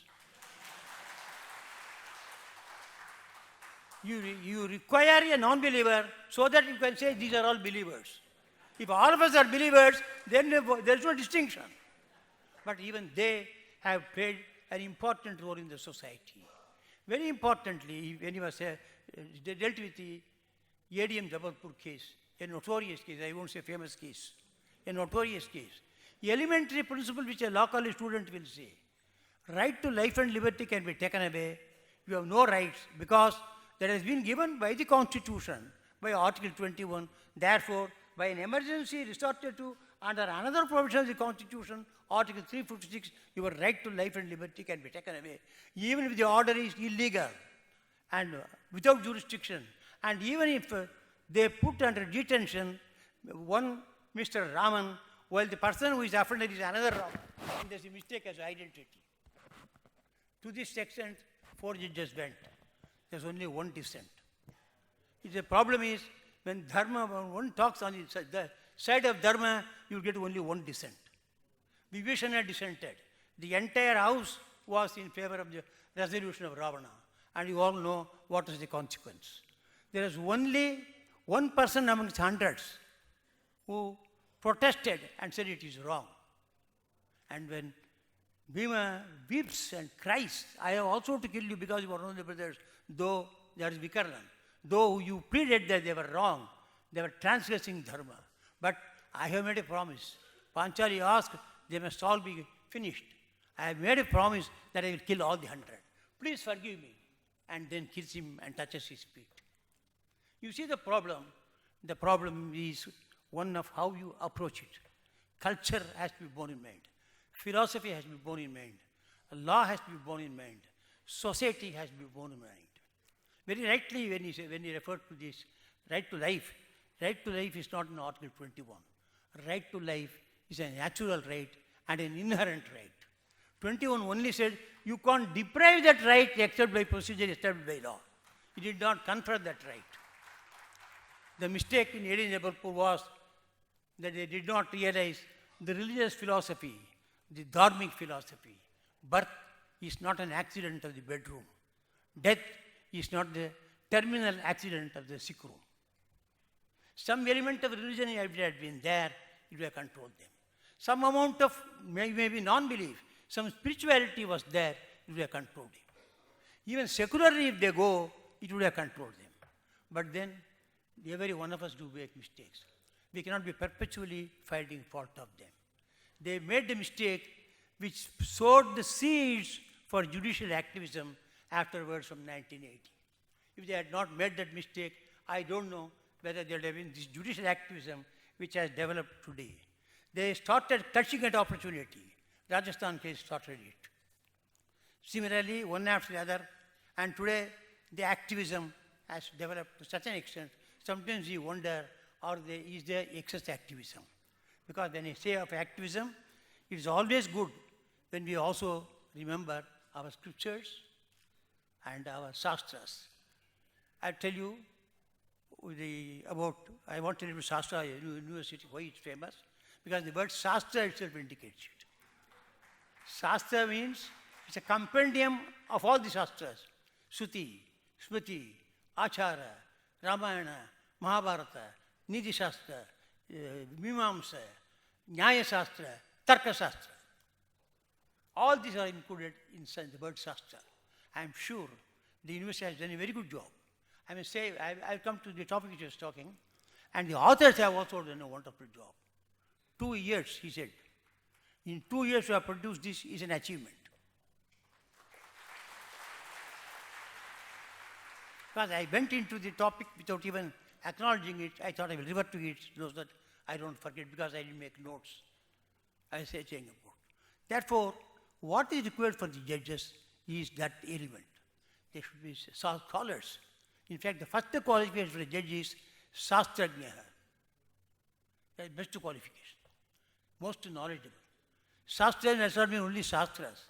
You must know secular values, you must know religious values, you must know spiritual values. That is Shastrajna. You should know all the hanky-panky which the parties are capable of, including government and its party. Kapata anusara kusala, vakta, nacha krodha. So dignified in court, not losing his temper on any occasion. All these things we get from the Shastras. If you have Shastras by your side and law by your side, there will be no problem. Unfortunately, now today, Dharma is running to catch law. Law is running faster and going beyond Dharma. Dharma is primate. It is primacy. Below that Dharma is the rule of law. Executive, legislature, judiciary, judges, lawyers, everything includes, because law prevails over everything. To the Romans, the king was not bound by the law, but emperors like Severus and Antonius have said, though the law does not bind us, yet we live in obedience to them. To the Romans, legis is as legal as legis is legal. This was the Romans' policy. Even when they said it is not binding, they said we bow to it. And when we talk about the Romans, their judges were called judex, the one who does not know law. A judge did not know law, but a lawyer has to know law. But a lawyer has a duty to explain the law correctly to the judex. It started with the Roman emperors. The decree was that of the emperor. The judgment is that of the jurist. That was the origin of judgment and decree. But the jurists were absolutely honest. I am coming to the market. You can't go and hold an auction before them. They never swerve from the path of justice and dharma. Papinian, lot of pressure was sought to be exercised, imperial pressure on Papinian, one of the jurists. They were called prudentes. He declined. The message went from the royal quarters. Do you know the price you have to pay? He said, I know the price, but I can't sell my heritage for a mess of pottage. Take the price. And his head was chopped off. Please remember. Therefore, he is still remembered, till today remembered. Justice Khanna is still remembered because you stood up. Why they are remembered? Ekayeva sugrit dharmo nidane apyanuyati sarirena samam nasam sarvam anyatyu gacchati. Everything will perish. But you have walked on the path of dharma, it is immortal. This has been our concept. That is, I don't say Hindu concept, it's an Indian concept. We must be proud of our heritage. We are tolerant of all religions. That is, any number of anecdotes we have got in which we have tolerated all religions. A Christian, Muslim, a Hindu. We knew how to live together. Today we know how to split. I told you about market. I will deal with that. I won't be very long and bore you in the evening. I'll tell you about the market. You want to go for education. Yes, you want to get an admission. What's the mark we have got? 90%. Were you able to get the admission? No. Why? I couldn't pay the capitation fee. The court tried its best, but has not yet been able to eradicate it. Series of judgments. But parents feel helpless. They want their children to come up in life. They beg, borrow, steal, and go for education. The government, I was appearing in their case against the government. We filed affidavit, they filed affidavit. They say, we have no funds. Certainly, because you want for defense, you want to pay for services, etc. funds. But private institutions are necessary. But then Dharma is lacking. They go for capitation fee. The court goes to the other extreme. It is charity. So don't do it only for this amount of price. How will they be able to educate? How do they build libraries? How do they build infrastructure technology? These are areas of difficulty. Because the one problem is, this is now started discussion in other countries, book has come, of these biocentric problems. When you are deciding a cause, the court's attention is on those who are fighting. But what about its consequence on the others? It has effect on so many other people. This requires a deep study. Each religion is different. You may strike down everything. Now today they want to put, I don't want to go into sub judice, they want to put all the fruits in the same basket, different fruits in the same basket. Each different religion is different. You have to examine it. How does it affect the society? If it is something contrary to ethical values, if it has an adverse impact on the society, strike it down. You have not improved the lot of women in all other respects. How many lady judges are there in the Supreme Court? They won't give the statistics. They will feel allergic if you put them the question. If you take a very eminent lady judges who have found their place in the Supreme Court, they will have no answer. That is the problem. And we also discriminate when you said about society, etc., etc. Why discriminate? Of course, a widower is put in a better position than a widow. Why? Of course, he has also, as per the Shastras, both of them equally suffer. He has no locus. I can assert it because I have experienced it. That he can't participate in yajnas without her. If in my father's annual ceremony, I cannot do the Santana Homa. I have lost my right. Therefore, both of them were given a pride of place, but equal place. In that, they were given a pride of place. Still, we discriminated. Every area, I tell you, eminent judges and commentators are responsible for it and brought down the society. Eminent commentators have failed. Prataparudra was one of those failures. He said, a widowed daughter-in-law is not entitled to a share. Misinterpreted text. It is because when the sonless person, a person dies after the son predeceased him, he says, the widow is entitled, but not the son's widow. Because they made an exception. Normally, mother does not succeed. They gave two exceptions, mother and grandmother. So, mother is mentioned, grandmother is mentioned, but widow of the predeceased son is not mentioned. So, the daughter-in-law is thrown to the wolves. It came before the Supreme Court, an English judge, Sir Patrick Spence, a Hindu judge who was a great scholar in Hindu law, Bharatacharya, a great Muslim judge, Sulaiman. Neither of the two knew Hindu law. Parasaran knew and heard. He said, you are entitled to a share in his self-acquired property. You are entitled to a share in his joint family properties. But you are not entitled to a share if it is his sole-serving co-partner's property. If all the other male members have died, he is the last co-partner, you are not entitled to a share. This is the problem with interpreters also. An interpretation which gives benefits, which advances the needs of the society, has to be put in. For that, you require a good debate. Without logic, without argument, without a debate, you can't have a correct judgment. Therefore, we have got, like Niti Shastra, we have got Vada Shastra. It's fantastic. It will be dry to refer to all those things at this stage. One must know what arguments to address and how to address. And in Vadas, there are different types of Vadas. Jalpavada, Vitandavada, Vada, Sadvada. I used to tell them, settle word, do you understand the meaning? Derivative. They were asking me. He was one of the outstanding lawyers. I said, Sital Vad, Pavan Manda Sugandha Sital Hema Mandira Sobitam. You have cool, good breeze when you are sweating. That is Sital word. Settle word becomes corrupt as settle word. Why did I refer to settle word? Because he said market, I am coming to the market. Settle word argued the 1964, the Vijayanagar case. He had appeared for the Maharani and won the case. He won immediately. Diwali was coming within very shortly. He was having morning breakfast. His secretary came. Sir, Maharani has said to the Diwan, what's the matter? He has brought something, some plate, but it is covered by a silk napkin. I don't know what the matter is. Oh, Maharani should have sent me some nice sweets for Diwali. Send him in. So he brought it. He was not even looking at it. He was just put the napkin out and put his fingers. He turned. All sovereigns, one pound each. It must be in a silver plate of this size. So many sovereigns. Take it back. And Attorney General of India does not accept bakshis.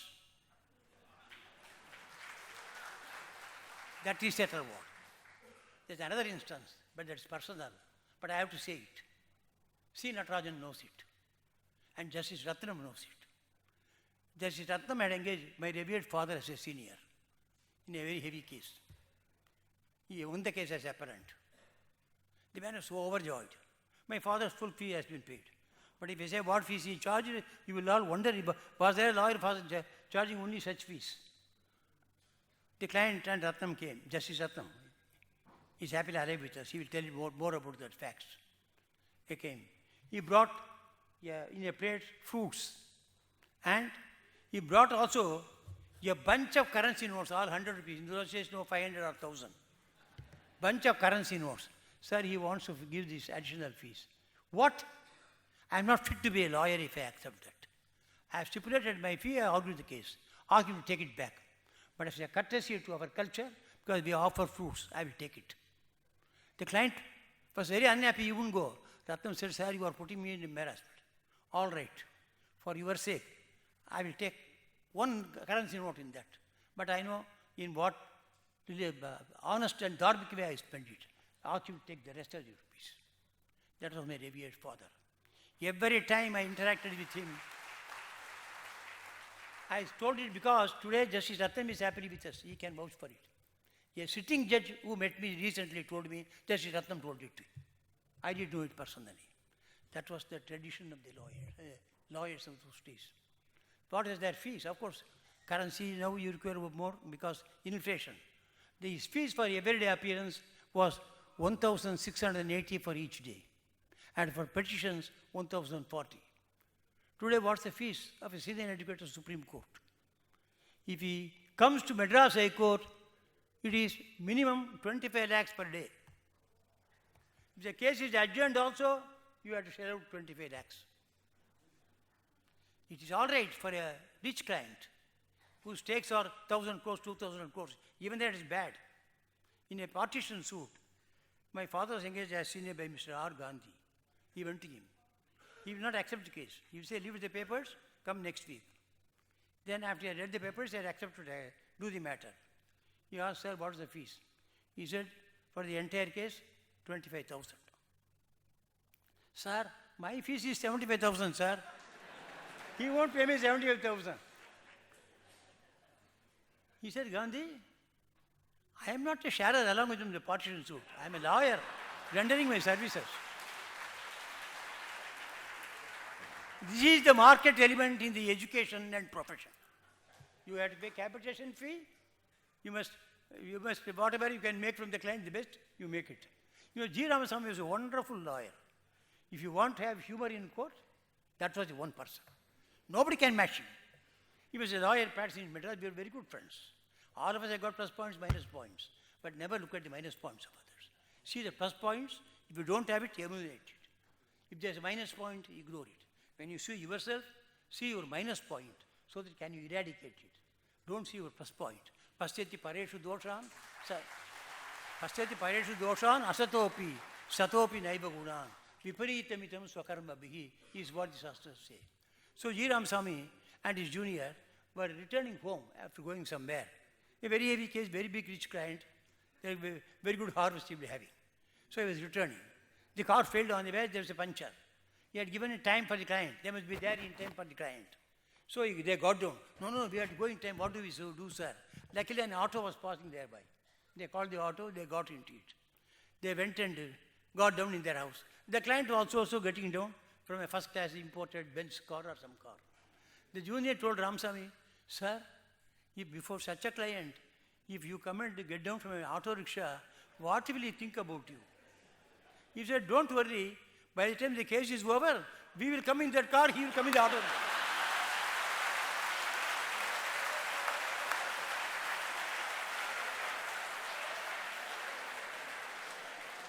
Now, the problem is, apart from this also, for instance, there's a lot of black marketing. There is too much there in tax evasion in real properties. A very, very prime property in Anna Nagar, in Anna Sale, Mount Road, old Mount Road. And even in the Mount Road is in a very prime place. The Chief Justice Venkatacharya was presiding, one of the fantastic Chief Justices. He asked him very seriously, Mr. Ramasamy, do you seriously suggest that this prime property in Anna Sale, in Madras, was purchased only for this amount? He took the sale deed. My lord, everything is in black and white.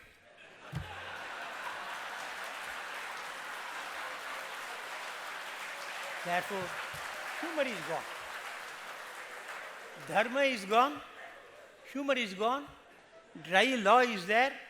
It's very good commercial. Your packet increases. Judges are making jokes. You see, I knew very well horse racing because I argued a case that horse racing is not betting. I refused to handle that case. What do they say? I am talking, people say, law, dharma, gambling. You are asking me to defend, I won't. They are clients from my father's days.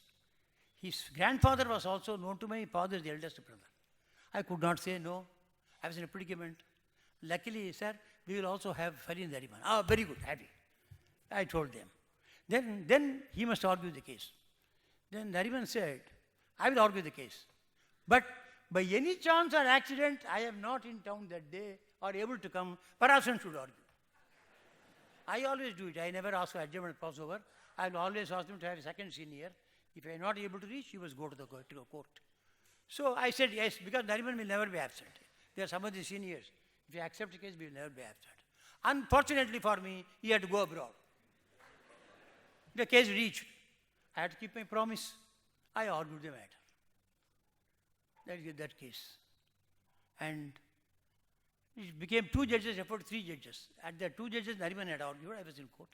It came before 3 judges. Then, to my surprise, the 3 judges accepted my wrong argument and it is not a gambling. They held it's a game of skill. I agree it's a game of skill. For whom is it a game of skill? For the trainer, the owner and the jockey. For those who bet on it. If I bet Tendulkar will eat 100 rupees, it becomes a game of skill. This was the fallacy in the judgment. But you talk so much about law and dharma, how did you argue against this dharma?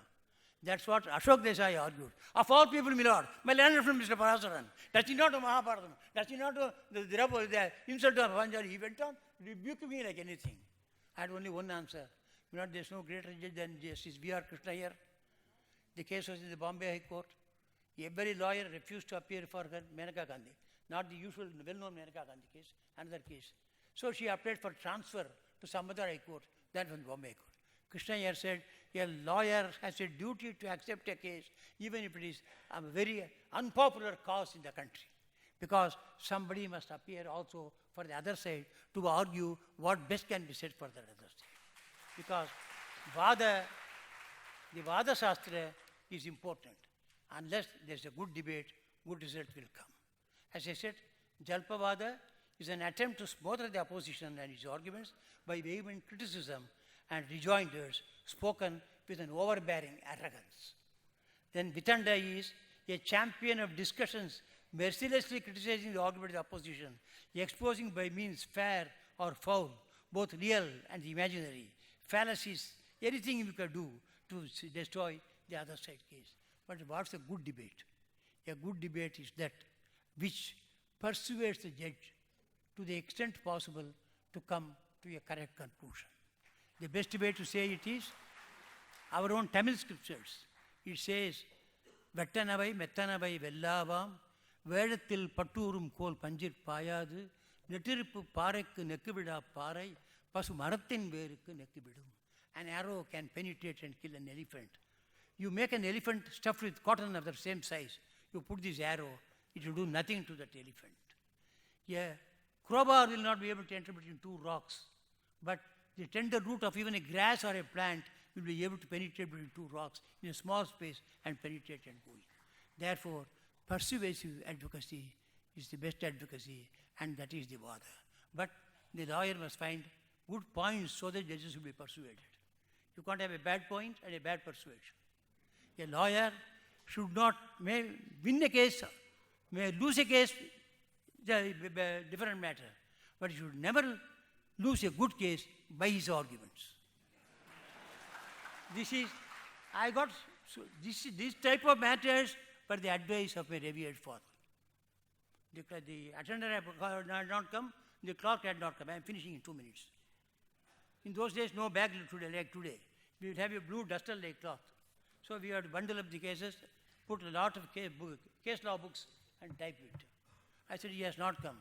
What are you doing? Go and do it. I tied it. He came to me. You didn't do properly. You have this book like this, that book like this. The one will go into the other and they will get torn. You must put them like this. And he demonstrated and taught me that. And he said, a very good surgeon, an emergency case, somebody is severely injured. He must do surgery within 10 minutes. There is growth of hair. He should not be searching for a barber. He must become a barber. If you want to be a good lawyer, come on, tie it. One day, I was putting a pin in the 2 copies to be through the division bench. In those days, no, we don't have this mechanism. Therefore, I was putting a pin. He snatched it from me. I've got any sense. The judge will be turning the page. He will hurt his finger. He will dismiss your case. Stitch it. Stitch it. I called the clerk, we used to call Kaku. We won't call him by name. Kaku I called. What do you call Kaku and Kaka? You must stitch it.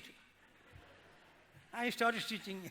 I said, supposing I cut my finger, I said, because I don't know how to swing. He said, you deserve it if you don't know it. You see, small values they taught. Training is very necessary.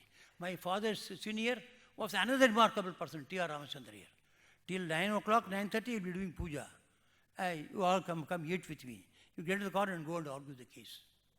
And he's a fantastic lawyer. Alladi will appear against him. Bhagavatam Shastri will appear before him. He will not look at this a single case law. Why case law? Will apply common sense. He will see. And by common sense, he won so many cases because his arguments will always be on dharmic lines. Yeah, this is the final one which I conclude. Forgive me, it's very interesting. It was a Jamindar's mother, old widow. She had filed a suit for maintenance. They had given some amount. Appeal had been filed by her for enhanced amount. T.R. Ramachandra is appearing.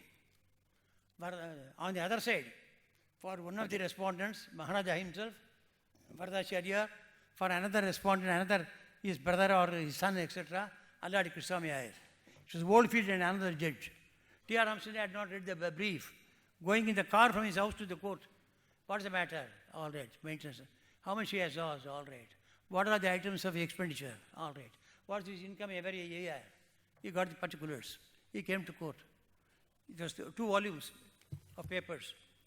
Don't open the bundle and strain yourself. It's an old widow, my lord.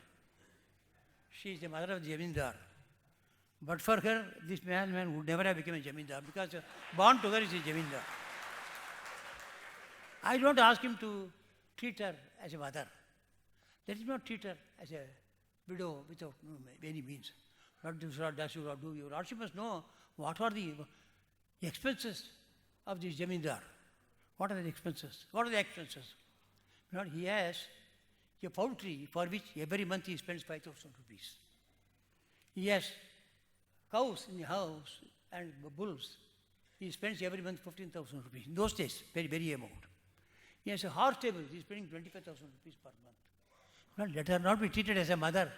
Let her not be treated as a old widow. But can you not treat her like that cattle, that poultry, or that horse? And we paid that amount. What is the amount you have asked for? He said the amount. Your client does not know how to ask for relief. I can't give you more than what you have asked for. I will give you the amount paid for by you in full, with exemplary costs. The two lawyers, he turned that side. How will they stand up? What are you going to argue? He stood up. One of them stood up. I am not going to call on your arguments. I am to go to call on the stenographer to dictate my judgment. Justice prevailed. Dharma prevailed. Law has, now today, Dharma is running after to catch law. Many areas, law is finding difficult. But it is to the credit of our judges, they are struggling to do their best. But one problem which is troubling them is arrears. One solution which was given by my father senior, who my father will never mention his name T.R. Ramachandra here. He will only say, my master or His Holiness, because he was a very religious person, His Holiness. Therefore, when he wanted my father to come and assist in some case, they called that His Holiness. My father will call that His Holiness. That was the type of tradition I am telling. He learnt values from him.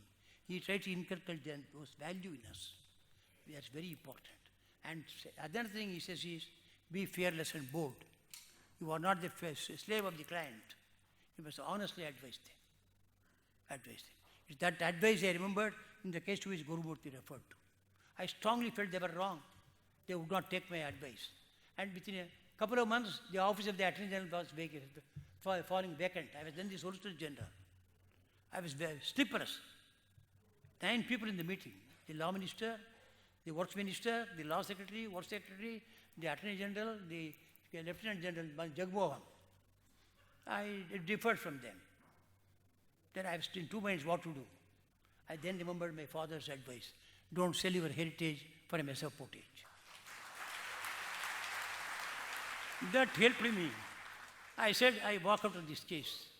If I am not permitted to walk out of the case and make alternative arrangements, I walk out of this office. I came home and prostrated before my father's photograph.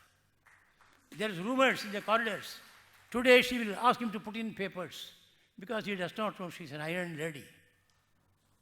The people went and reported to her. We must ask him to put in the papers. I know Parasaran well. Don't embarrass him. I'll ask Lal Babu to argue the case. Relieve him from the case. He will continue as solicitor. Mr. Menon said, Dharmo rakshati rakshitaha, dharmo hanti hataha. Yato dharmas tato jataha is the Supreme Court. Satyam eva jayate is the High Court. Satyam and Dharma, both are 2 eyes. There's no difference between them. Both are same. But conceptually it has been explained a lot, which I can't do now. But both are eyes. Those 2 eyes alone give the vision of Dharma. Not only those 2 eyes.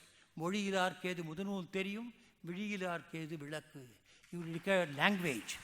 Without language, you can't know Shastras. Shastra is not merely in Sanskrit.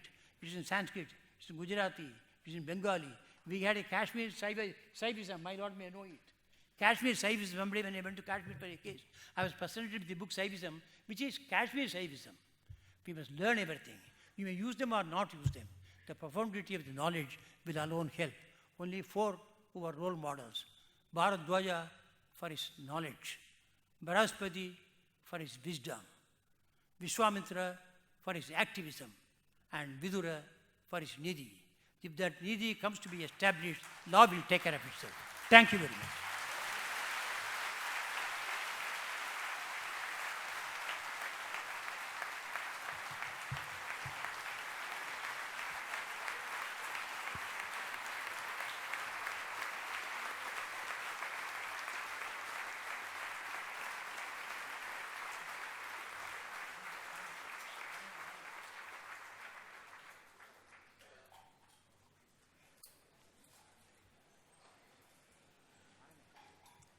Thank you, sir, for that wonderful speech and for the blessings that you have showered on us on the eve of Saraswati Puja, which will open the doors of learning on Vijayadashami to many minds in and out of this hall.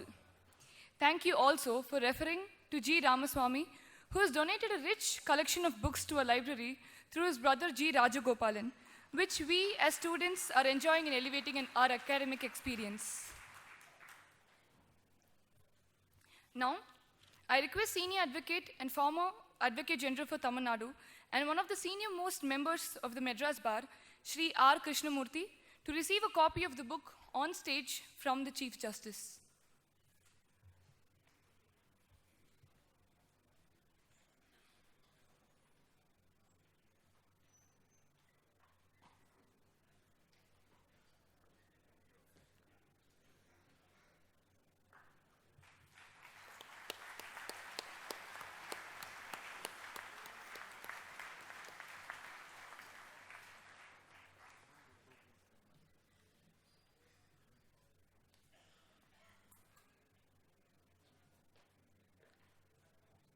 I now request Amrit Bhargav to say a few words on behalf of the authors.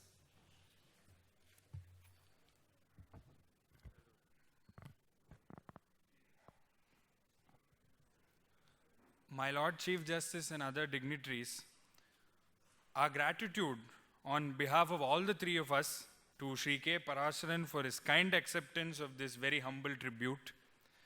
And our inspiration for the book is the life and times of this Pitamaha of the Indian Bar. We read somewhere in the 1989 Law Weekly, in the garden of forest jurisprudence, there are many fruits. Law is the command of the human sovereign. Law is a social fact. Law is a union of primary and secondary rules. Law is a prediction. Law is experience. Law is an unrealizable ideal. Law is a practical and realizable compromise. Law is a balance of social and individual interests. Law is morality. Law is what the judges say from the bench. Law is tradition, unquote. It is compelling to refer to Dharma as well. Dharma is the civilizational bedrock of Indian culture. Dharma is truth. Dharma is religion. Dharma is culture. Dharma is the proof of existential life. Dharma is the soul of law. Lex and rex are the cooperative spheres of Dharma. Dharma is verily God. When Dharma dies, nothing survives, unquote. This book is a surprise of sorts to Shri K. Parasaran and is a humble student's tribute on this historic occasion, which is a milestone for Shastra University and for all gathered here. I thank Shri K. Parasaran and his family for their guidance, support, and motivation. My gratitude to Shastra University for their constant guidance and support in this momentous venture. We are merely students, and for the errors in the text, which are entirely and fully ours, we shall surely make it up by releasing a new edition for the 100th birthday of Shri K. Parasaran, which we shall all soon celebrate. Thank you.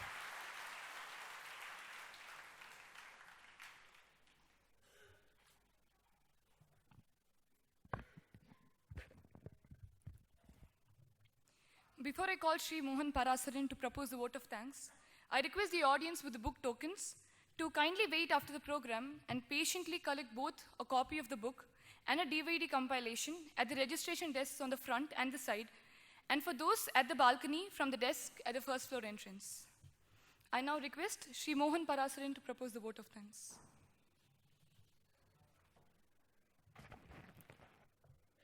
At the outset, I bow my heads to the most distinguished and learned audience who have actually stayed here for this very interesting function, which has lasted for about 2.5 hours, and the time has just flown away. I also bow my heads to the distinguished and respected guests on the stage. And today is a very unforgettable day in my life with lots of emotions. My father, who has completed his 89th birthday and entering 90th year, is actually my professional guru. And there are 3 gurus on the stage. My father is my professional guru. Incidentally, my teacher, Dr. Madhava Menon, is also here present. He is my second guru. The third guru, of course, is Sri Gurumurthy, the Asthana Vidwan of Shastra. And the Raja Guru of the state of Tamil Nadu, the Honorable the Chief Justice, is also present, which has made the function very memorable. And I'm beholden to the Honorable, the Chief Justice, for having kindly accepted to preside over this function and release the book, and having delivered a wonderful address. And I'm also thankful to my guru and teacher, Professor Dr. Madhava Menon, and Shri Gurumurthy, my dear friend. And also thank Shastra, and in particular its Vice Chancellor, Dr. Sethuraman, and his dynamic son, Dr. Vaidya Subramaniam, who has been instrumental in building Shastra to these great heights by the blessings of the Almighty and Paramacharya.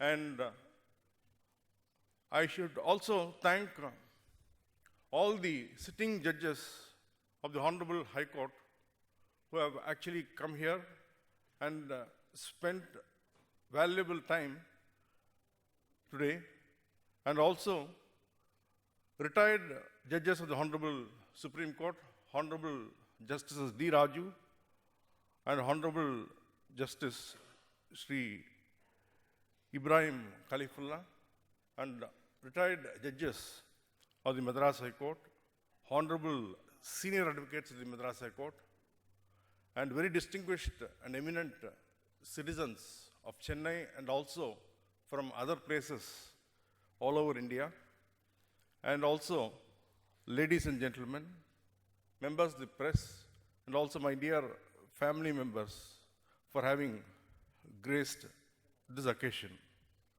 And this function has gone off very well, and I'm sure by the grace of God, I think Shastra will march forward and conduct many more functions like this. And I'm particularly thankful for these three students, Amrut Bhargav, Akshay Narayanan, and Aishwarya Mahesh, who have actually taken great pains in releasing the book on law and Dharma, which is actually a very uphill task, and they have done a wonderful job, as Professor Madhava Menon pointed out. I thank you, one and all, once again. Thank you. I request the audience to rise for the national anthem.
Jaya Hai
Thank you.